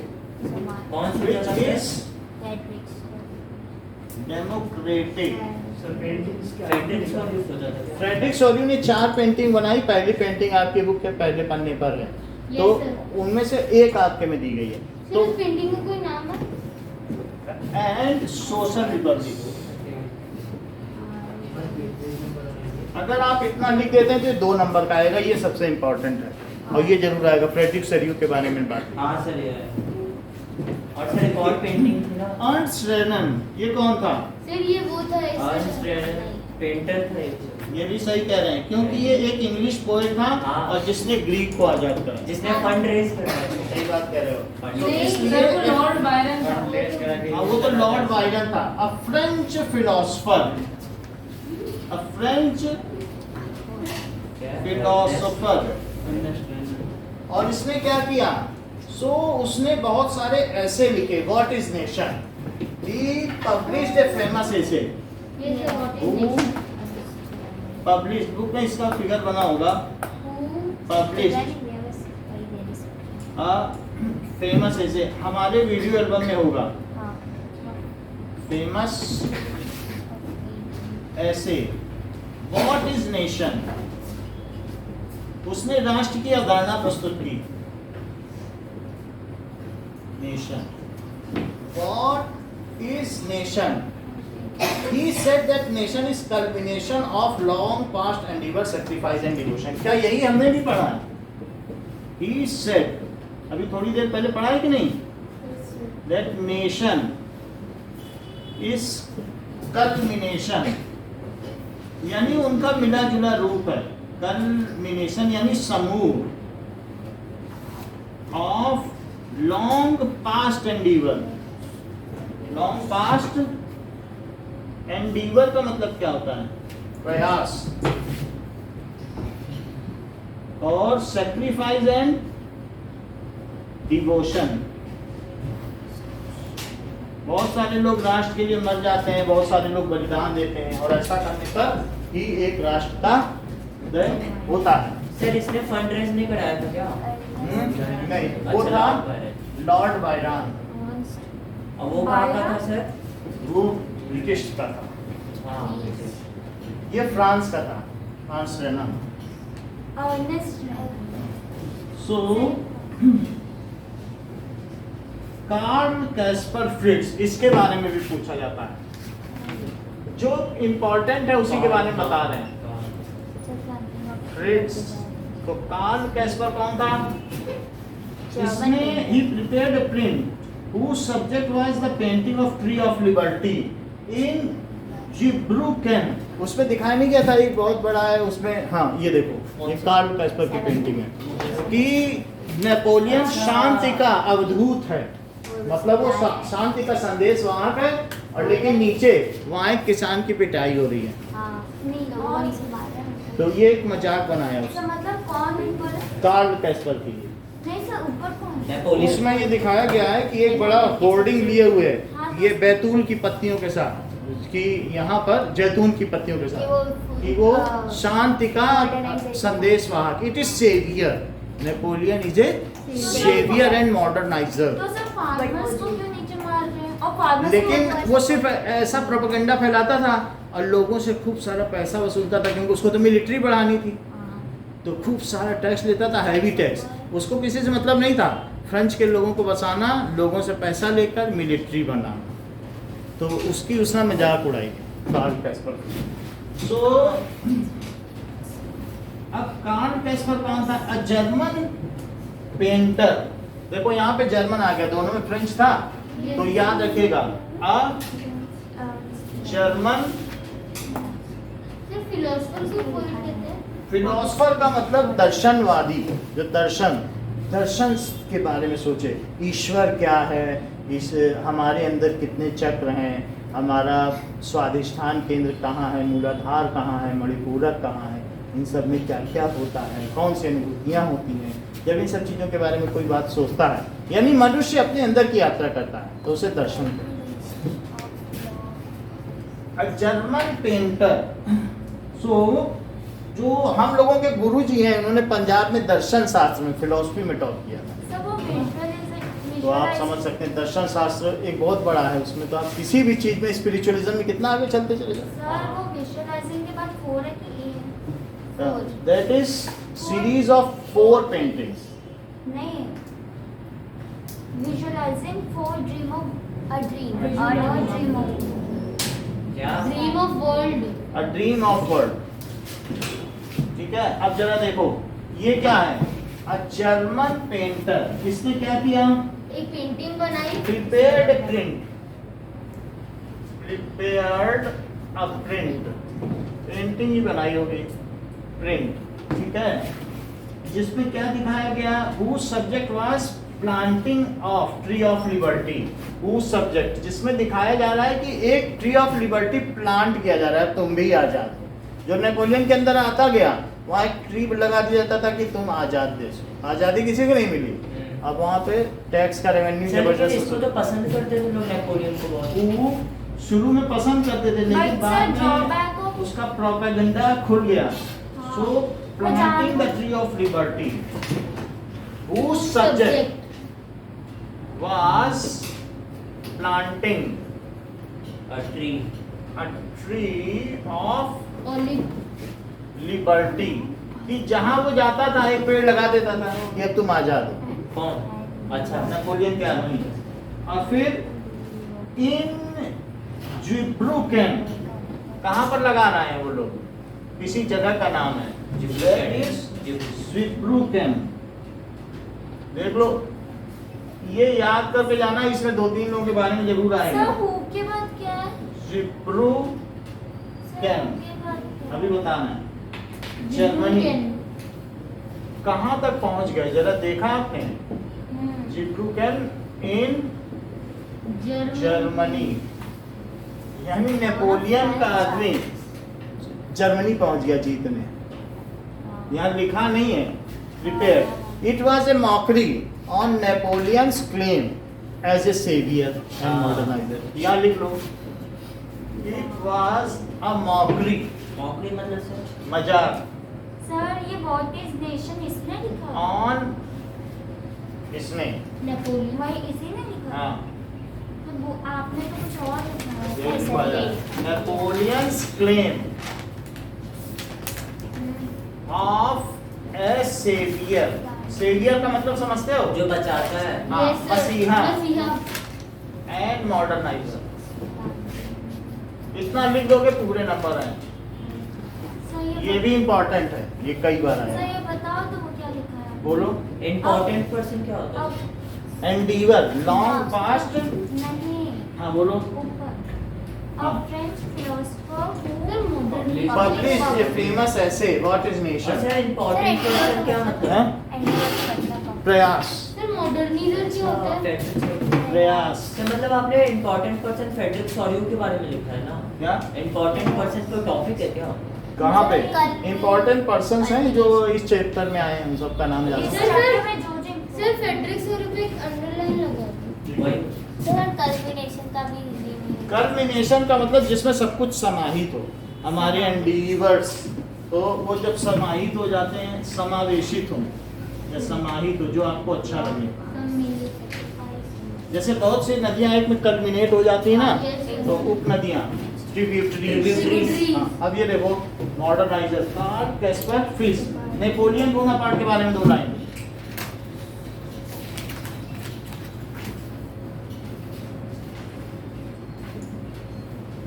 तो अ फेमस फ्रेंच एम्परर, उसे एम्परर कहा गया, हाँ a famous rule from 1804 to 1850। सर जर्मनी का नहीं है? सर ये सेकंड है या फर्स्ट है?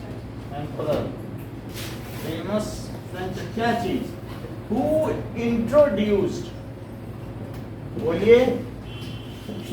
इंट्रोड्यूस्ड मैनी एडमिनिस्ट्रेटिव रिफॉर्म्स, उसने जुडिशरी बदली, एजुकेशन बदला और यूनिट्स एंड मेजरमेंट्स बदले, ठीक है। एडमिनिस्ट्रेटिव प्रशासनिक रिफॉर्म्स भी लाए और 1804 to 1815 रूल करके चला। रिफॉर्म्स, तो इसने इतने दिनों में बहुत काम किया। इन फ्रांस, फ्रांस सर पहले तो ठीक है। जर्मनी लिखा। भाई आप ये समझिए, सबसे पहले फ्रांसी के बारे में तो सब कुछ बताया, बाकी तो हमने 10-10 मिनट में सब कुछ बता दिया। अच्छा अच्छा और नेपोलियन बोनापार्ट उसी में 1804 से 1814 तक राज किया है, सर तुम और उसी ने वो ट्रीटी ऑफ वियना साइन की। जर्मनी में तो नेपोलियन कहीं है ही नहीं, और फ्रांस में 3 नेपोलियन हुए। नेपोलियन जर्मनी में नेपोलियन 3 के बाद और हमें तो वहाँ पर कैसर विलियम 1, कैसर विलियम 2, कैसर विलियम 4 तक हमने बताया। ऑटो वन बिस्मार्क के बारे में बताया, ग्रीन ब्रदर्स के बारे में बताया। इटली में कौन है? इटली में कैसे भाई इटली में विक्टर इमैनुअल के बारे में बताया। आप जैसा कहोगे वैसा हम सर कराएंगे। कैवियोर किसमें और फिर कैमिलो डी काबूर भी इटली में था। वो चीफ मिनिस्टर था। और वहीं पर जिसने साउथ इटली को आजाद कराया, वो था यूसुफी गैरीबाल्दी। और जिसने नॉर्थ इटली को आजाद कराया। यूसुफी मदीनी। हर चीज आपको मालूम है। फिर नेपोलियन के बारे में अब समझ में आ गई बात। चलो, उसने ही इंट्रोड्यूस, उसने क्या इंट्रोड्यूस किया? Napoleon code. Yes, Napoleon code, civil code 1804 code 1804 में आते उसने ये किया कि कोई मेजरमेंट में गड़बड़ी नहीं करेगा, ये नहीं करेगा, वो नहीं करेगा। उसमें बहुत सारे प्रशासनिक बदलाव थे, विच इज ऑल्सो नोन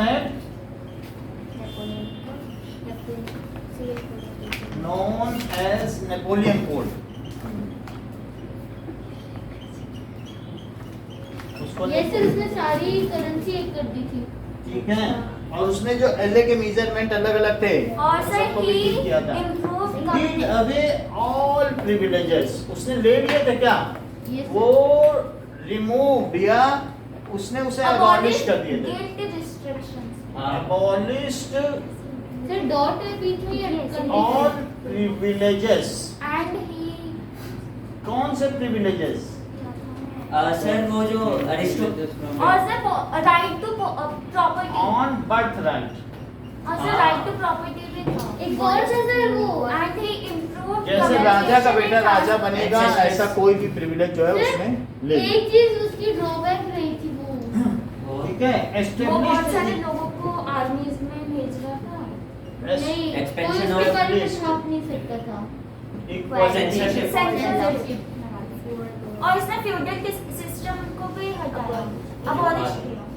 वो पहले ही हो गया था, मतलब जब नहीं मोनार्की सर आई इसी थी। के टाइम हुआ था। अब हमको तो पता नहीं, मैक्सिमिलियन रॉबिस्पियर से भी पहले हो गया था। कॉन्स्टिट्यूशनल मोनार्की जैसे आई थी ना, हाँ। जब बास्तील पर आक्रमण हुआ था, Feudal system। 9th में तो वही लिखा है कि मान ली 1789 में हुआ था, और फिर 14 अगस्त को जब उनकी सरकार आई लुई 16 की, तो उन्होंने फ्यूडल सिस्टम हटा दिया और कॉन्स्टिट्यूशनल मोनार्की को अडॉप्ट कर दिया। फिर उसके बाद फ्यूडल सिस्टम वर्ड नहीं आया। सर हम इसमें सिविल कोड और ड्रॉबैक लिख सकते हैं। एंड सिक्योर्ड, बिल्कुल सही आपने राइट टू कहा। Property secured right to property, संपत्ति रखने का अधिकार। चलो गर्मी लग रहा है। सर आपने 2 लाइन बोल कितना लिखा है? 2 लाइन इतना लिखना पड़ेगा, नेपोलियन है ना ये, कभी कुछ बुरा मान जाए तो। तो ये क्या लिखा है ग्रीन ब्रदर्स हाँ, लिबर्टी इन इसका ये लिबर्टी इन उसका क्या है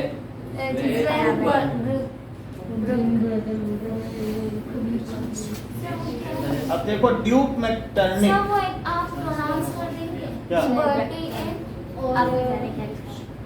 ज़ुइब्रुकेन, ज़ुइब्रुकेन ये क्या होता है? शहर का नाम, इसे लिखो शहर। ये कहाँ मैं यहाँ उसने प्लांट लगाया कि अब तुम आजाद हो। सच में लगाया था? और क्या, ये तो सिर्फ पेंटिंग बनाई नहीं वो होर्डिंग लगा देता था, तुम आजाद हो, नेपोलियन के अंडर में आजाद हो जाओ, मौज करो। ठीक है, अब देखो ड्यूक मैटरनिक, सर इसकी वो बताओ ना प्रोनाउंसिएशन। जिब्रुकेन। जिब्रुकेन।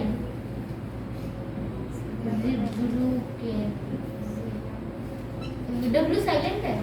कहीं साइलेंट नहीं है। So, ठीक है, ड्यूक मेटरनिक साइलेंट है, चुपचाप बैठा है। ठीक है, इसने क्या किया? Austrian chancellor who hosted Vienna Congress in 1815। Congress का मतलब क्या होता है? यूनाइटेड कांग्रेस का मतलब है कि मीटिंग, कांग्रीगेशन। कांग्रीगेशन का कौन का मतलब साथ, और एग्रीगेशन यानी बैठना। तो चार लोग बैठ जाए तो कहते हम लोग कांग्रीगेशन कर रहे हैं, ये हमारी कांग्रेस है। सर ये कांग्रीगेशन है। हाँ, और क्या? ये बना किसकी? एटिमोलॉजी तो पढ़ो। कौन यानी साथ, और एग्रीगेशन बैठना। तो कांग्रीगेशन से ही कांग्रेस बना, हर जगह कांग्रेस है हर देश में। तो उससे यहाँ पे भी कांग्रेस। ये हम लोग इतने बैठे हैं, मंडली कर रहे हैं, कांग्रेस। सो ये कांग्रीगेशन है। और इस वजह से वियना कांग्रेस किसे कहा गया? जो ऑस्ट्रिया, रशिया और तीसरा कौन सा था? अरे वो चार लोग मिल करके बोले थे नेपोलियन को, हाँ सर। रशिया, प्रूशिया और ब्रिटिश। ब्रिटेन। तो ये जो चार लोग थे और ये नेपोलियन बैठा और साथ में लुई 18 को बुला लिया, यही कांग्रेस। नेपोलियन को मार ये दिया। 6 लोगों की वियना कांग्रेस। अच्छा हाँ, नेपोलियन को तो समझ में वाटरलू में हराया था ना। तो इसलिए जैसा कि शिवम बोल रहे हैं कि ड्यूक मेटरनिक कौन था? एक chancellor Austrian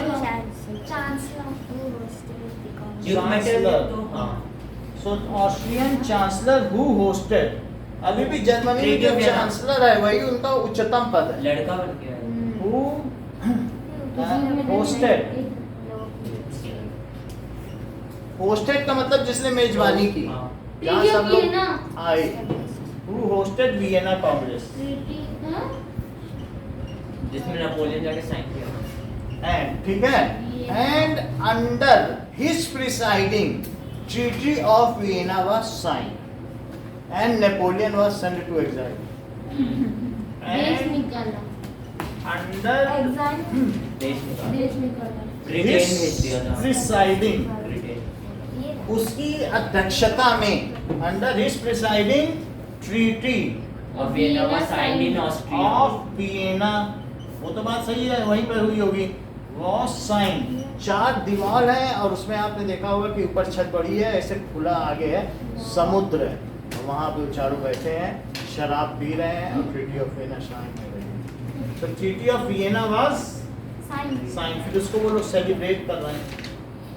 treaty of Vienna was sign and Napoleon too was sent to exile in Britain island. British island में भेजा गया, बोला तुम यहीं रुको, यहीं की पत्तियां खाओ।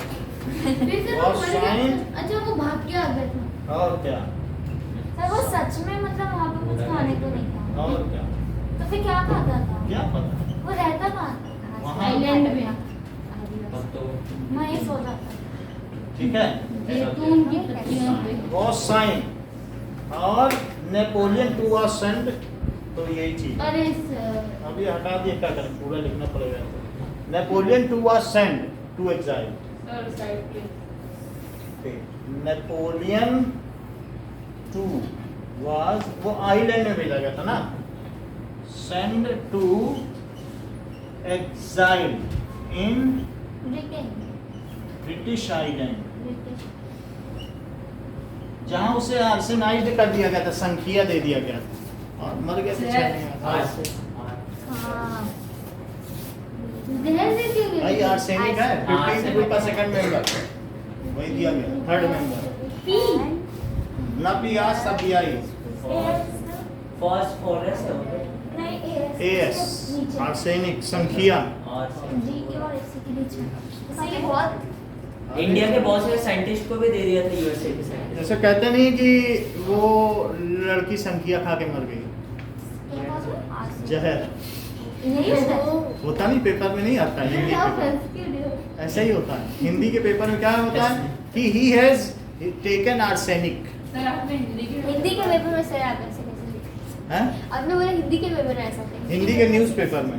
लेकिन आपने बोला नहीं has taken arsenic. ये हिंदी वाले में कैसे आ सकता फिर है? तो नहीं आ सकता। तो फिर लिखने में क्या जाता है सर?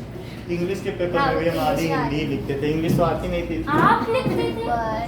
अरे उसी में जो इंग्लिश के कोटेशन है टेस्ट वो में- हिंदी में। व्हाट्सएप पे जस्ट लिखते हैं क्या करें यूपी में चल जाता है। मास्टर स्ट्रोक बाय क्या मोदी क्या जी। यूपी में कौन इंग्लिश जानता है? कोई नहीं जानता। Master stroke bye Modi ji. क्या? मास्टर मतलब अरे वो आती है फेक न्यूज़ चलो व्हाट्सएप पे सर कि इसको 4 ग्रुप में शेयर करो।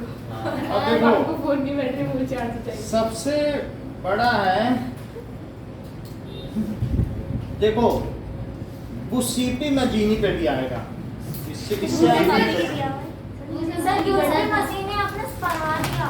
सर लिखवा He दिया। was born अरे तो ये सब पढ़ा चुके हैं, फिर से रिवाइज करवा रहे हैं हमारे। बुसीपी मजीनी क्या था? He was Sir, famous इसमें तो पूरे He Italian- was born हाँ। on January 1807 on जेनुआ 21st 22nd June. Famous लिख लिया ना, फेमस इटालियन रिवॉल्यूशनिस्ट था और सारी चीज हमने आपको बता दी है, इसको पढ़ सर लेना। इतना बड़ा लिखा सर सर प्लीज बता दो गैरीबाल्दी बड़ा था या मजीनी?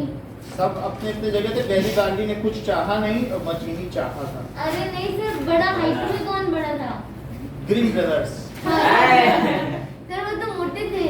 हाँ सर एक बार इनकी पिक्चर दिखाओगे आप? बताओ ना अभी कौन बड़ा था? पिक्चर ही देखते हैं, बाद में दिखाएंगे। ग्रीन ब्रदर्स देखो, सर मुझे नहीं पता ये कैसे दिखता है। अभी दिखा रहे हैं। Calculator so Jacob and William Grimm, Jacob and Wilhelm Wilhelm. Grimm, ये दो ग्रीन ब्रदर्स थे इनने रिवॉल्यूशन लाया। और इन्होंने क्या किया बताओ? सर ये पोएम ब्रदर्स। ये सब करते थे दोस्तों सो वो हनाऊ के थे। ये और कब? Two brothers, of हनाऊ। क्योंकि इटली है, इटली के सब नॉर्थ इटली में हनाऊ है, वहीं पे 2-3 जगह हमने बताई थी कि नहीं, और ये सब सारे जगह जाके वो बाद में भी वहीं की थी। बोलते थे मैं टू ब्रदर्स ऑफ हनाऊ के। हनाऊ, अपने तो बोला हनाऊ के। इटली हनाऊ के थे। अच्छा सर सर बुक में जर्मन सिटी दिया हुआ है। इटली के थे। लेकिन अब जरा देखो, so their projects of collecting folk tales, they collected folk tale. लोक किवदंतियां, folk tales, लोक कथाएं नहीं होती हैं, यस सर। सर वो और ये एक folk महाराजा होता है था ना। जो मर गया। folk tales and folk songs।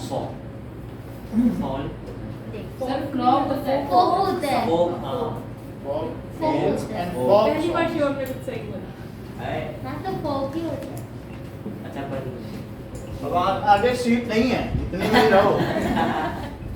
नीचे सर अब क्या बोला?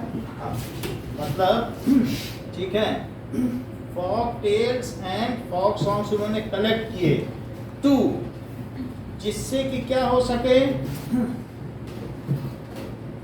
टू evoke national sentiments हाँ। in Italian सर कहाँ जाते थे किस दो कंट्री के बीच में इटली के थे। हनाऊ ही है। फिर ये क्या है? हनाबी। ग्रीन ब्रदर्स कहाँ के थे? ये जर्मनी के थे। हाँ हाँ जर्मनी के थे। हनाऊ सर एक बार देख लीजिएगा नहीं, जर्मनी के ही थे। ग्रीन ब्रदर्स के 3 ही नाम तो हैं ही हैं। सर ये हनाऊ ये सर इनके एक बार HAMAU हनाऊ। हनाऊ। So national sentiments for freedom of unification of Italy Italy नहीं, जर्मनी। जर्मनी। देखो मैं दिखा देता हूँ, देखना सर मैंने सही बोला। आपको दिखा देता हूँ। समय को ग्रीन ब्रदर्स के बारे में अभी दिखा देता हूँ। कैसे चलो तो हनाऊ is situated in, जनाब पता चल जाएगा। To evoke. इवोक तो सर एक परफ्यूम भी है। वो हो गया वो अरे इवोक भी है, जाके देखना मुझे। हाँ है। चलो क्या है हनाऊ in world map। सर मुझे दिखाओ ना। दिखा दे। टीवी पे लगा दो सर सर वो कैसे दिखते हैं हनाऊ? जगह का नाम है नहाते हुए दिखता है। क्या नहाते हुए? नहा लो। बकेट से पानी हनाओ नहीं है। तो कहते नहीं हनाओ क्या? सर हनाओ तो जगह है, वो कैसे नहाएगा? क्या? फ्रैंकफर्ट के पास। ओह अगर अच्छा, ये और तो बड़ा कहते जर्मनी है। अगर मैं और बड़ा सर कर फ्रैंकफर्ट तो कहाँ वहाँ है है। ना ये जर्मनी है ना, हमें भी फ्रैंकफर्ट के दिखा पास दो। यहाँ जो पॉइंट दिख रहा है ये Google map right sir Google map पे हनाओ कहाँ पाया गया? फ्रैंकफर्ट के फ्रैंकफर्ट पास। जर्मनी में।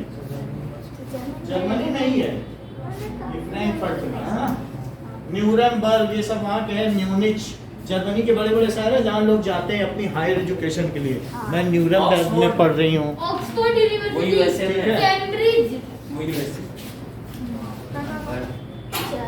फ्रैंकफर्ट के नीचे है हनाओ।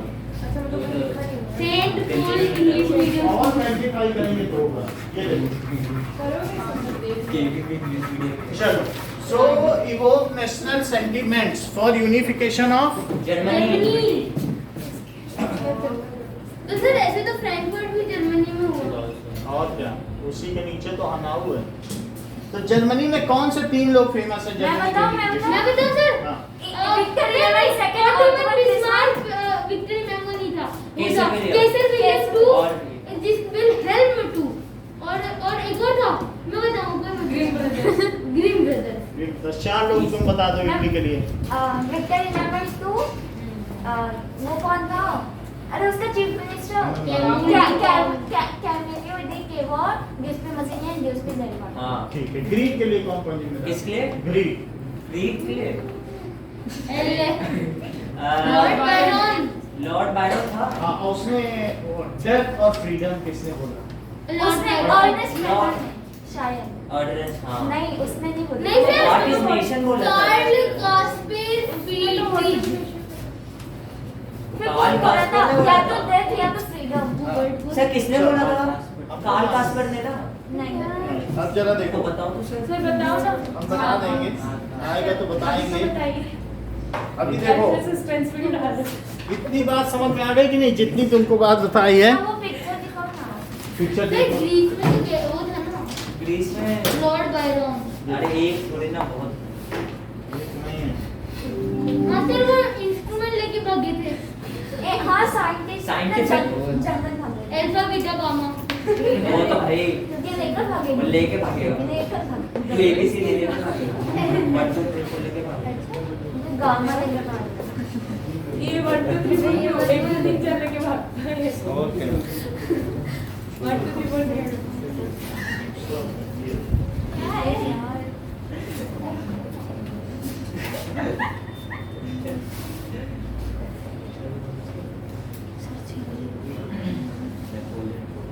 सर बैंडों के बैठने से सर आरबीसी कम होता है ना? बिल्कुल है हाँ क्योंकि बोन मैरो में वो फॉर्म होता है ना, तो अगर हम बैठ के बैठेंगे तो जो भी बैठ के बैठे ना सब सीधे बैठे। छोटा होने का ये नहीं है कि हफ्ता नहीं दे रहा तुम मार रहे हो। यार शर्त तो ज्यादा आज नहीं है पैसा उसके पास। अबे ये मारे फिर इसको क्या? कल को- सर राहुल गांधी। सर दिखाओ ना पिक्चर मैथ की बुक की फोटो अरे वाह, दीना French Revolution। नेपट्यूब। सर वो गूगल से दिखाओगे? आप देखो सब दिख जाएगा आपको ये देखो दिखाई रहा है। From dynasty from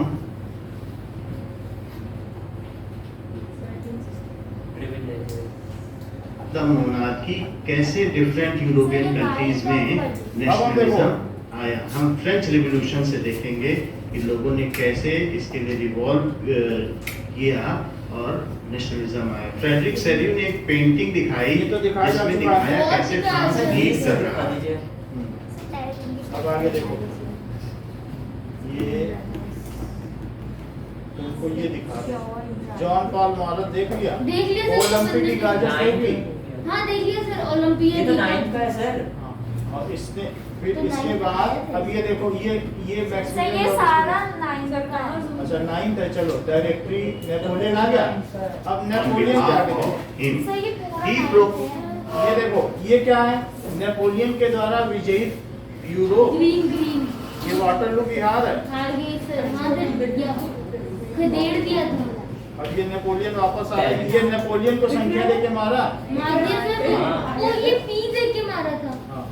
अब देखो आगे देखो, ये ट्यूलरी पे अटैक, ट्यूलरी पे अटैक हुआ। अब आगे देखो, ये क्या है? पैलेस ऑफ, ये देखो कितना सुंदर The Mahal, interior of Palace of Versailles, सोने का how है। magnificent it is. लुई 16 रहता था। वो क्या लिखा है sir? Before law and reserve right. अब ये हम और आगे चलते चले जा रहे हैं। ये कौन है बताओ? के बाद राजा जुलाई नेपोलियन। रेवोल्यूशन लुई नेपोलियन और बोनापार्ट। ये देखो, लास्ट राजा नेपोलियन 3 बना। इसके बाद नेपोलियन 3 के बाद फिर से फ्रांस में थर्ड रिवॉल्यूशन। मुझे तो नहीं लगा। अब हम आगे बढ़ जाते हैं। इसमें देखो क्या दिखाया गया, यूनिफिकेशन ऑफ जर्मनी, यही से कह रहे हो ना? मिनिस्टर बिस्मार्क ने इसमें बहुत योगदान दिया। It is from 1815 to 1871 that the unification of Germany has taken place. जो पहले का प्रूशिया है वही जर्मनी बन गया, और उस समय 39 स्टेट्स थे जो एक तरीके से यूनिफॉर्म इकोनॉमी में थे। तो एस्टेब्लिशमेंट ऑफ 39 स्टेट्स, उन सबको जर्मनी में ये कौन है? देख लो, ग्रीम ब्रदर्स। फिर नहीं, ग्रीन ब्रदर्स ने इसमें फॉक अरे ये नहीं क्लिप यही है अगर ग्रीन ब्रदर्स। बीच में क्लिक करना तो ट्रेंस इकट्ठा की और लोगों को ये कौन है? किया कि कैसे Next राजनीति आ video, सकती है। next video। कुछ भी, कॉमन यही culture people Kaiser Kaiser William William two. तो Germany that is the Kaiser William two वहाँ का राजा लगेगा। जिस समय मंत्री। जर्मनी का यूनिफिकेशन हो रहा था। So this is the picture of Kaiser Napoleon William the king of Prussia. ये कौन है? प्रूसिया ने ही जर्मनी को एकीकृत करने की, यूनिफाई करने की कोशिश की। This is where the meeting of German National Assembly was held. So इस सेंट पॉल चर्च का ओवरव्यू है जो बर्लिन में प्रेजेंट है। So now ये है it is the interior view of St. Paul Church, जिसमें वहाँ के 831 इलेक्टेड मेंबर्स अब जितने भी हो, कुछ भी हो। और उन्होंने जर्मनी नेशन की अवधारणा प्रस्तुत की। अब आगे देखो, ये सब समझ में आ गया। ये कौन है? Green brothers. अच्छा ये कौन है? से ये हाँ। यही है क्या green brother? Old man. Ottoman Bismarck. ये हाँ, मैं बोलने वाला था। ऑटोमन। ये कौन है? नहीं जर्मेनिया, जैतून की पत्तियां। हाँ, तो ये कौन है? ये अब जैतून। इसके बाद आ गया it was the minister of Prussia. तो ऑटोमन बिस्मार्क है ना? जिसने यूनिफिकेशन ऑफ जर्मनी में मदद की। This is the allegory of nation Germania. Rhine नदी की रक्षा करते हुए स्त्री के रूप में दिखाया गया है देवी के रूप में, and these were the symbol used to free Germany. Germany ने फिर प्रूशिया के, कुछ रशिया के, जब वहाँ सब्सिस्टेंस क्राइसिस हुई तो जर्मेनिया को रोते हुए दिखाया गया। ये कौन है? यूनिफिकेशन।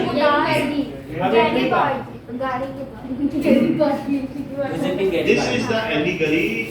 ये कैनवास पेंटिंग बनाई गई जर्मेनिया की, जो फ्रैंकफर्ट तीन चर्च कलर है, में वही लटकाई तीन कलर गई। इसमें जिस दिए समय हुए। वहाँ पर 831 इलेक्टेड मेंबर्स अपनी मीटिंग कर रहे थे, तो ये लटकाई गई। वहीं ये शपथ ली गई। वो अच्छा, अब आगे बढ़ जाएं। इनकी नहीं, ये देखो, ये क्या दिखाया जा रहा है? Autumn Bismarck. यूनिफाइड जर्मनी थोड़ा सा was a kind of blood the and tyranny leader, हाँ। जो दूसरों पर अत्याचार करता था वहाँ के 1850 में जब वहाँ सूखा पड़ा, जर्मेनिया रोती हुई। Depression time of the Germany आज और आगे बढ़ो। ये क्या है बताओ? पार्लियामेंट को अरे ये जर्मन का है। नई संसद हमारे यहाँ भी नई संसद। दिस इज जर्मन का है ना? Land building of that, tube में जो अभी कि ये बनी 1999 में वाह। बनकर तैयार हुई। व्हाइट हाउस लगे। ये देखो, व्हाट इज ए नेशन किसने लिखा? अर्नेस्ट रेनल्ड्स नोट में आपकी बुक में दिया है कि what is the nation, it is the culmination of long past endeavour. लोगों ने जो मेहनत की है, संघर्ष किया है, साझा संघर्ष। अब ये देखो, ये फिर से भेज देंगे आपके में दिमाग में। अब ये देखो शासन होता रहा लिबरल और कंजर्वेटिव का, ये यूनिफिकेशन है और general confederation, union confederation of Germany है कि 39 कंट्रीज का जो एक ग्रुप है जिसे जॉलवरीन कहा जाता है, उसका confederation. Karl Welcker was a journalist जिन्होंने नेशन की अवधारणा प्रस्तुत की। अल्टीमेटली जनरल नेशनल असेंबली जिसे हम फ्रैंकफर्ट। अब ये देखो, ये कौन है ये सारे लोग? गुस्से में मदीनी। सर ये रोमांटिसिज्म उसी भी मदीनी जिस मदीनी है, मदीनी था। अब ये इटली का देखो। अब हम लोग ये देख रहे हैं, यहाँ से आगे देखो कि ये कंजर्वेटिव और liberals. Balkan reason. This is total territory of Germany with in Europe. Germany का 3D मैप इतना हो गया, जर्मनी बन गया। बन गया। हाँ, अब देखो 1870 लिबरल से कंजर्वेटिव अलग से कंजर्वेटिव अंतर था कि कंजर्वेटिव चाहते थे कि राजा लोग शासन करें। एक Berlin Germany is the new building where the view of capital. अब यहाँ से हम आगे आ जाएं तो ये पता चलेगा। उसने ये इटली का है। ये देखो यूनिफिकेशन। कमेमोरेशन एक यादगार थोड़ा सा एक देख रहे हैं, यूनिफिकेशन ऑफ इटली। 4 लोगों के नाम यूरोप में देखो। एक घटना ने दूसरे को प्रभावित किया और इटली में भी इसी तरीके से राष्ट्रवाद का उदय हुआ। गुसेपी मजीनी जिसने यंग यूरोप और यंग इटली की स्थापना की थी। अवधारणा प्रस्तुत की। सो गुसेपी मजीनी वाज ए फिलोसोफर एंड रिवॉल्यूशनिस्ट। तो इसने इटली की यूनिफिकेशन में लोगों को, मिडिल क्लास पीपल को जागृत किया। ये है मजीनी, ये काफी लंबा था। हैं? तो गहरे बनते नहीं था। यंग इटली का फाउंडर इसी नहीं, को कहा कितना जाता है। लंबा होगा? मजीनी ने यंग इटली बनाया, यंग यूरोप बनाया। द फाउंडर ऑफ यंग हाँ, इटली दोनों इसने यंग बनाया, यूरोप। गैरिबाल्डी ने। टू सीक्रेट ऐसा सोसाइटीज। पेपर मजीनी साइन ने, करता है। गैरिबाल्डी ने। मजीनी। ये देखो कितना तो लंबा। एक टॉल पर्सनालिटी खलील। गुसेपी मजीनी मार्चिंग ये फॉरवर्ड मजीनी और ये फॉर द बाल्डी है। यूनिफिकेशन ये ऑफ पता नहीं। इटली। तेरे को सैनिक है। ये कौन है? तो उस समय सर गुसेपी गैरिबाल्डी भी ने भी इटली के यूनिफिकेशन में मदद तेरे की। बड़े बोले थे, इनको कोई भी विक्टर यूज इमैनुएल नहीं II, करता। जो सार्डिनिया पीडमोंट का राजा था और उसका मंत्री, यही है। इन दोनों ने मिलकर सार्डिनिया पीडमोंट हमने इस खाया था। इटली के छोटा सा इटली के बगल में आइलैंड। एक छोटा सा। अंजाम दिया। दिस इज ये कौन विक्टर है? Emmanuel Victor II, Emmanuel. Sardinia Piedmont का किंग था and he only unified Italy. Italy उस समय थोड़ा सा विक्टर इमैनुएल। ऑटोमन एम्पायर यानी देख लो, कहीं खलीफाओं दिख के गया। अंडर में था, थोड़ा ऑस्ट्रिया के अंडर में था, थोड़ा रोम के अंडर में था। तो उन सबको इसका यूनिफाई मिनिस्टर करने की कौन था? जिम्मेदारी विक्टर इमैनुएल मिली and Victor Emmanuel II led the unification of Italy. Italy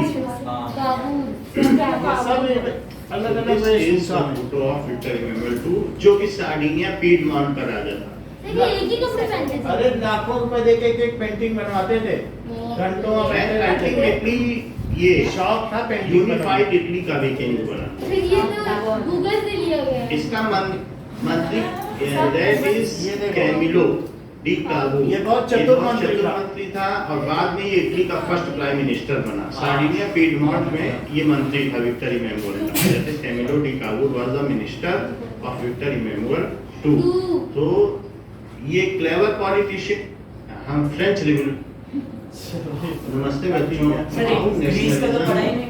rose in Europe इसका तो बता दिया ना। फ्रॉम डायनेस्टी फ्रॉम बाल्कन्स वाला। ये हो गया। सर जूम आउट तो कीजिए। हाँ, ये सब पढ़ लिया। सब बाल्कन्स वाला के बता। ये कैमिलो डी कार्बो तक पहुंच गए हो? पहुंच गया। ये देखो, ये कौन लोग हैं? ये वही है। मंत्री that is Camillo de Cavour. Greece का है? ये बहुत चतुर मंत्री था और बाद में ये इटली का फर्स्ट प्राइम मिनिस्टर बना। सार्डिनिया पीडमोंट में ये मंत्री था विक्टर इमैनुएल का। That is Camillo de Cavour was the minister of Victor Emmanuel II। तो ये क्लेवर पॉलिटिशियन था और इसने इटली को यूनिफाई करने में मदद की। ये कौन है? एक ट्रेडर था, एक लड़का था और इसने बहुत सारे क्षेत्र लोकल पब्लिक की मदद से ये जीत कर इटली है। इटली में यूनिफाई इटली की। में हॉल ऑफ मिडल ये सार्डिनिया पिडमॉन्ट है, ये रोम है। हुआ और विक्टर इमैनुअल II ये किसके अंदर में था? ये ऑस्ट्रिया, ऑस्ट्रिया as first और king. ये ऑटोमन नीचे वाला हम ये हैब्सबर्ग एम्पायर और के first prime Austria minister Habsburg. Camillo de Cavour बन गए. इसका है गैरिबाल्डी वाज और ये किसके अंदर में था? ये ऑटोमन एम्पायर जिसने के विक्टर खलीफा इमैनुअल को यहाँ शूज पहनाते हुए दिखाया गया है कि कैसे वो बूट फिट और ये सार्डिनिया तो पिडमॉन्ट। गैरिबाल्डी ने जो ऑटोमन एम्पायर के क्षेत्र में रीजन में था और इसी का राजा कौन था? स्वतंत्र कराया. Victor Emmanuel. along with Victor Emmanuel II, this picture is depicting that. Sir आपका मैप नहीं शायद है 9th क्लास के बच्चे को सर आपका मैप नहीं है This is again the picture of Garibaldi, local people की मदद से उसने इटली में यूनिफिकेशन. जिसका होगा ले लो। यहाँ आप देख सकते हैं कि this is the Italy. Pink colour, blue colour, green colour, ये अलग अलग लोगों के शासन में था. ग्रीन ऑस्ट्रिया के अंदर में था, पिंक रोम के अंदर में था, चर्च के अंदर में, और ब्लू हाँ, ये वहाँ पर किंगडम ऑफ सिसिली था। यूनिफाई हो गया और अलग से दो ये दिखाया गया, तीन ये सारे दो ये और किंगडम ऑफ स्टाइल सिसिली में दिखाया गया. सबको मिला के। So, kingdom of two Sicilies. So it was two सारे देख लिए Sicilies, इसमें। अलग-अलग cities थे, उनका kingdom है, and it ये is 3D unified. 3D diagram. It is the 3D diagram, Italy. the topography of unified Italy. Greece का दिखाया sir Now we will see how the Greek War of Independence has taken place. Ottoman Empire ने वहाँ पर 18,000 Greece को मार दिया गया और ये देखो रोमानियन रोमानियन picture की दिखाया जा रहा है कि ग्रीस पर कितना अत्याचार हुआ.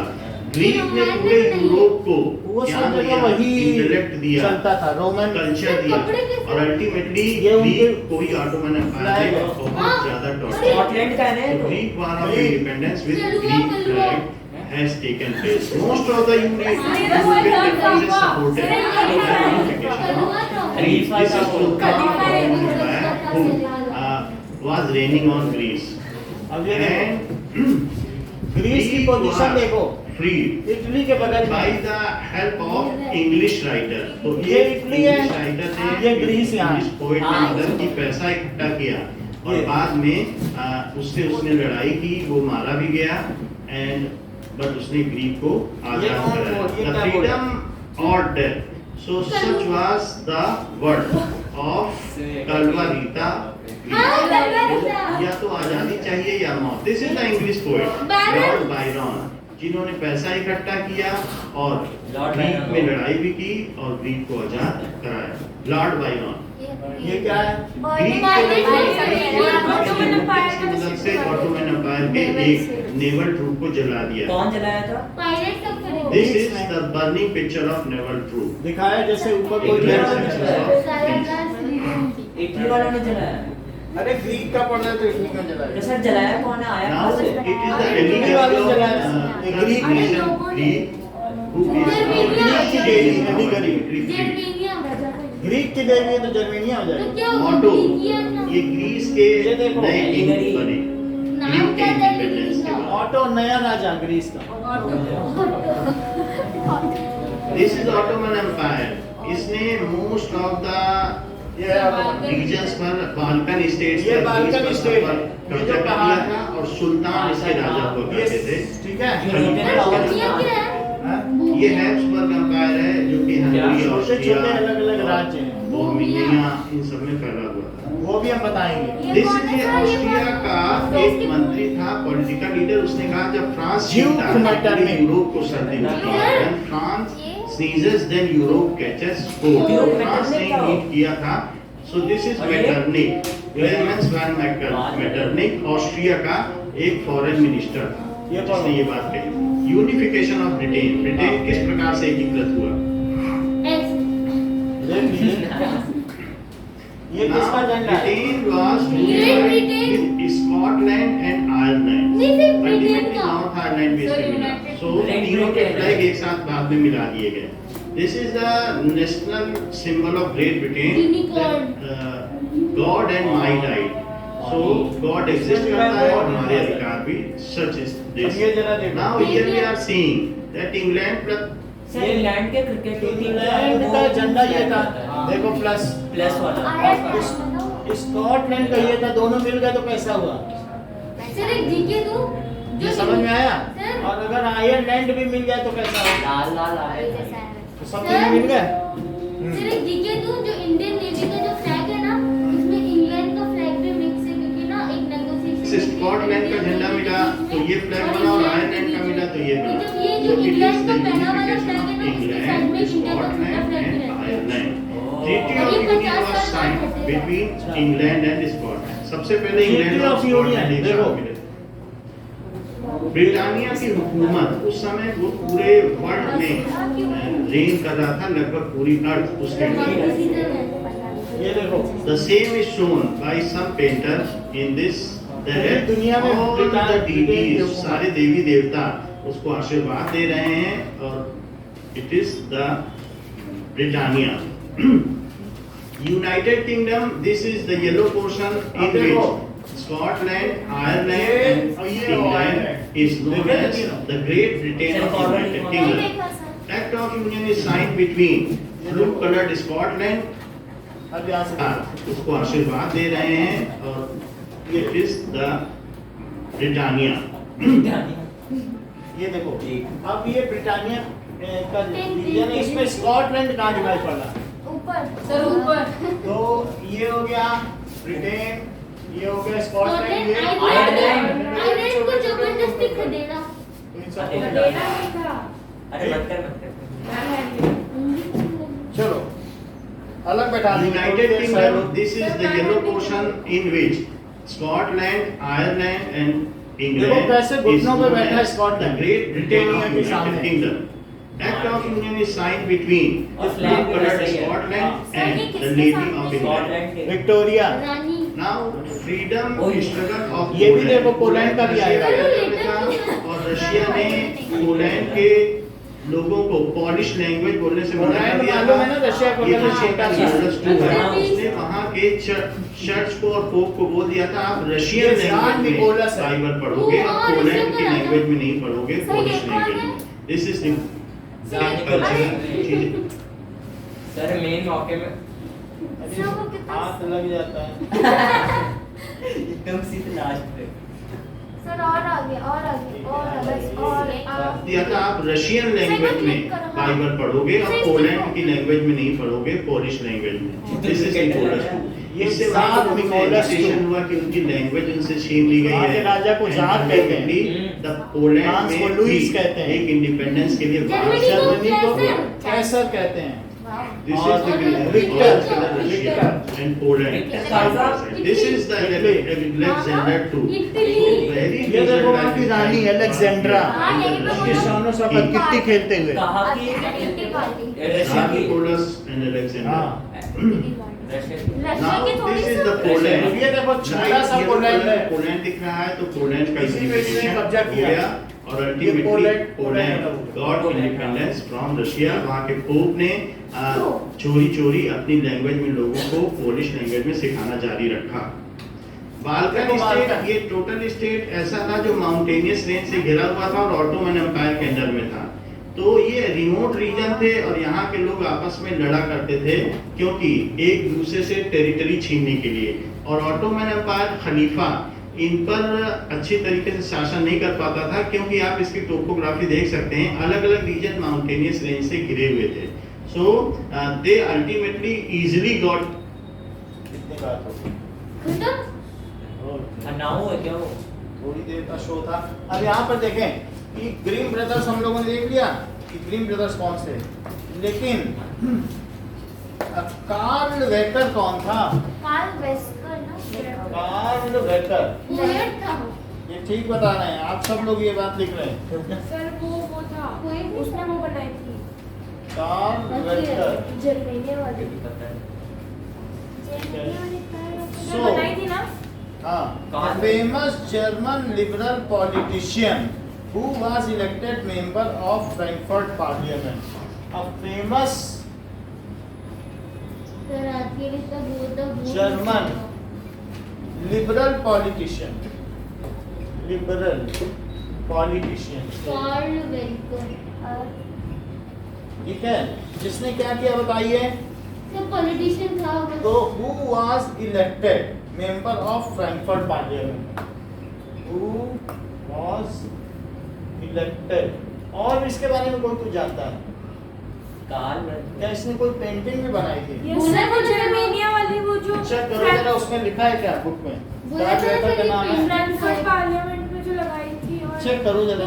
वो तो कोई और फिलिप व्हीट होगा, मेंबर ऑफ जेनिल करके फिलिप व्हीट लग रहा है हाँ मुझे। फिलिप 1848 में बनाया।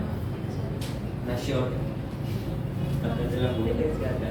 अब देखो कहाँ लेकर ऑटो वन बिस्मार्क कौन था? ये तो पता ही है, सीएम था। चीफ मिनिस्टर था उधर का, वो जर्मनी का, हाँ। रूसिया। भारत का बिस्मार्क कौन है? अरे सरदार वल्लभ भाई पटेल। ठीक है, the chief minister of Asian state. अरे आयरन मैन गूगल पे मारना इंडिया का आयरन मैन कौन है? लॉ सर, पुरुषों को कहा जाता है। सर देखा? चीज पूछूं Shivam the sir chief minister of, अभी नहीं पूछो, the chief minister sir of, topic से रिलेटेड है हाँ बोलो।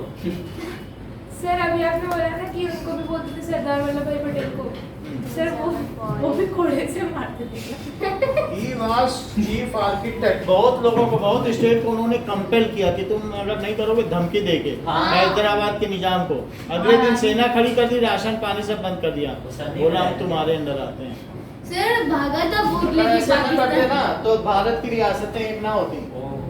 तो हाँ। इस तरीके से the chief minister of Prussian state, he was chief architect. तो वो प्रूशिया का था, और बाद में जर्मनी को एकीकृत करने का काम इसी को मिला, इसी को मिला। और इसने जर्मनी का नव निर्माण भी किया। समझ लिए, ये जर्मनी का अभियंता था, आर्किटेक्ट, निर्माण करने वाला। वाह। कौन सो ही वाज, जैसे आप चंडीगढ़ जाओगे, आर्टिस्ट सुनो, चंडीगढ़ को अगर आप सिर्फ वहां से देखोगे, उस ऊपर हेलीकॉप्टर से, हम लोग चंडीगढ़ में रहे हैं, तो लगता है कि चंडीगढ़ को तूलिका से बनाया गया, पेंटिंग ब्रश से। वो हाँ, मतलब इतना सुंदर लगता है जैसे ये कैनवास है, आपको आंखों पे बिलीव नहीं, इतनी सिमेट्री। जो वहाँ पर अलग अलग कहते नहीं है कि ये सेक्टर नंबर 13, सेक्टर 17, वो सच में सेक्टर ही है। ऊपर से देखने में गोल, फिर ऐसे जाएगा ऐसे जाएगा, और उसका जो आर्किटेक्ट था वो इटली से बुलाया गया था, नाम क्या था सर? इंडिया का नहीं था वो आर्किटेक्ट। उसने कितना विजन देखा होगा चंडीगढ़ बनाते समय। So the chief sir minister air force of, area भी अगर ऊपर से देखो और वो जहां जहां ब्रिटिश ने अपने कॉलोनी स्थापित की, फैक्ट्री स्थापित की, वहीं शहर बने। आपको ये बात मालूम है कि चंडीगढ़ में या कहीं पर पटना में उन्हीं जगहों पर उसने स्थापित की, तो लोग गांव छोड़कर वहां काम करने आ गए, वहीं शहर बने। नहीं तो पहले पूरा गांव था भारत। शहरों का निर्माण ज्यादातर ब्रिटिश की जहां कंपनियां बनी है, सर गाँव का वहीं शहर बने। गाँव का गांव का मतलब है जहाँ पर पॉपुलेशन ऐसी कम हो, लेकिन जहाँ औद्योगिकरण हुआ, जहाँ इंडस्ट्रियलाइजेशन हुआ, वहीं सिटीज बनी। तो प्रूशियन स्टेट का ये चीफ मिनिस्टर था। और दूसरी बात मैंने क्या बताई, he was chief architect, chief architect of unification of Prussia. Chief architect और जर्मनी ऑफ रूसिया पहले था। यूनिफाइड अच्छा मिला दिया जर्मनी, यूनिफाइड जर्मनी का ये था। चीफ ये आर्किटेक्ट। मुझे कोई बताए, विक्टर इमैनुअल कौन था? सर मैं बता साटिना पिटमंट का राजा विक्टर इमैनुअल क्या और विलियम कौन था? विलियम जर्मनी का। कैसर विलियम। कैसर विलियम। तो वो प्रूशिया का बोलना, अब ऐसा न कर देना। He was ruler of Sardinia piedmont. यहाँ दिखाया गया है सार्डिनिया पीडमोंट। हाँ। राजा सो ही वाज राजा हाँ क्या तो राजा? अरे राजा था, अब तो राजा था थोड़ा लिखेंगे फिर किंग। अच्छा लिख दिया। मॉन्ट। So and whose main aim was to achieve unification of independent Italy. Whose पहले किसी और को दिया गया था, बाद में इसने अपने लिए aim was, वो विक्टर में यही था बस।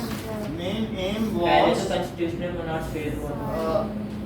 to achieve, स्टेट इसका काम क्या था? To achieve unique unification of independent Italy.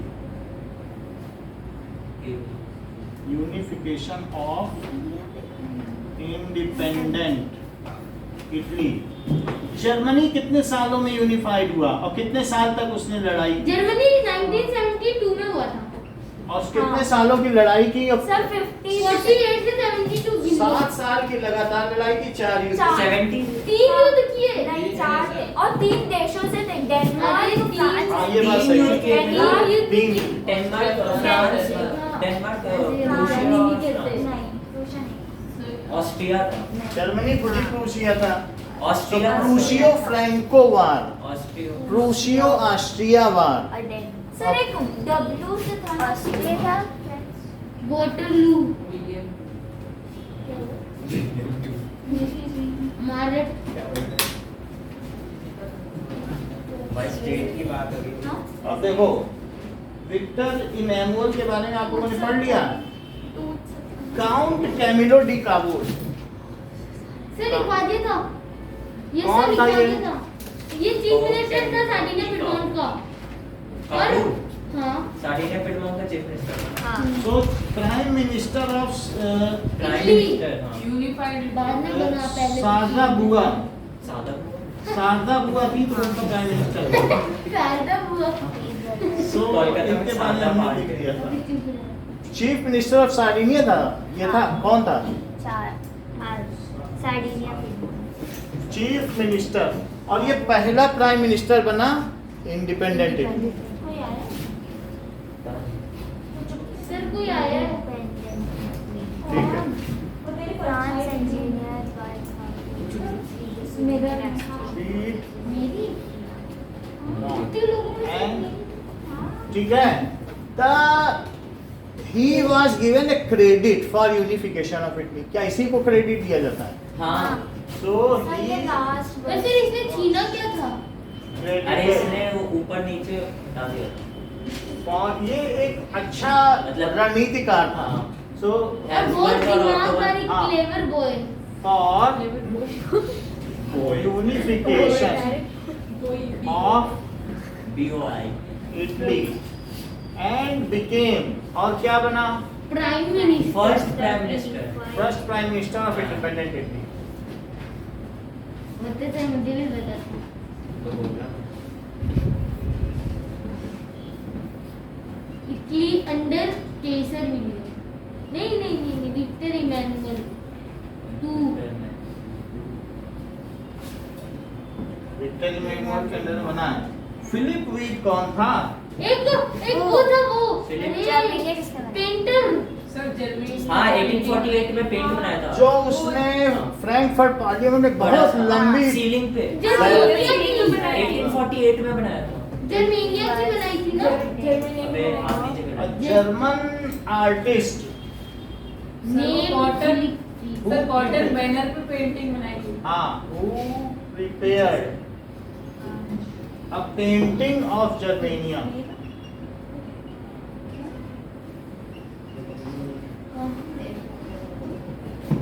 ठीक है।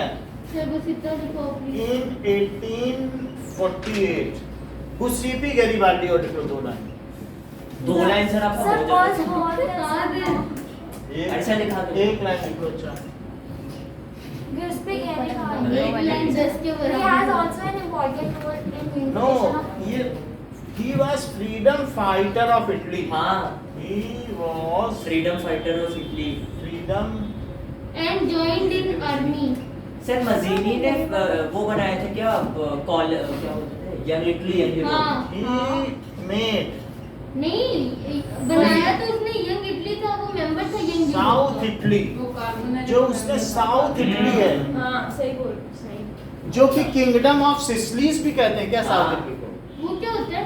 किंगडम ऑफ सिसलियों का साम्राज्य। अरे होता क्या उसमें?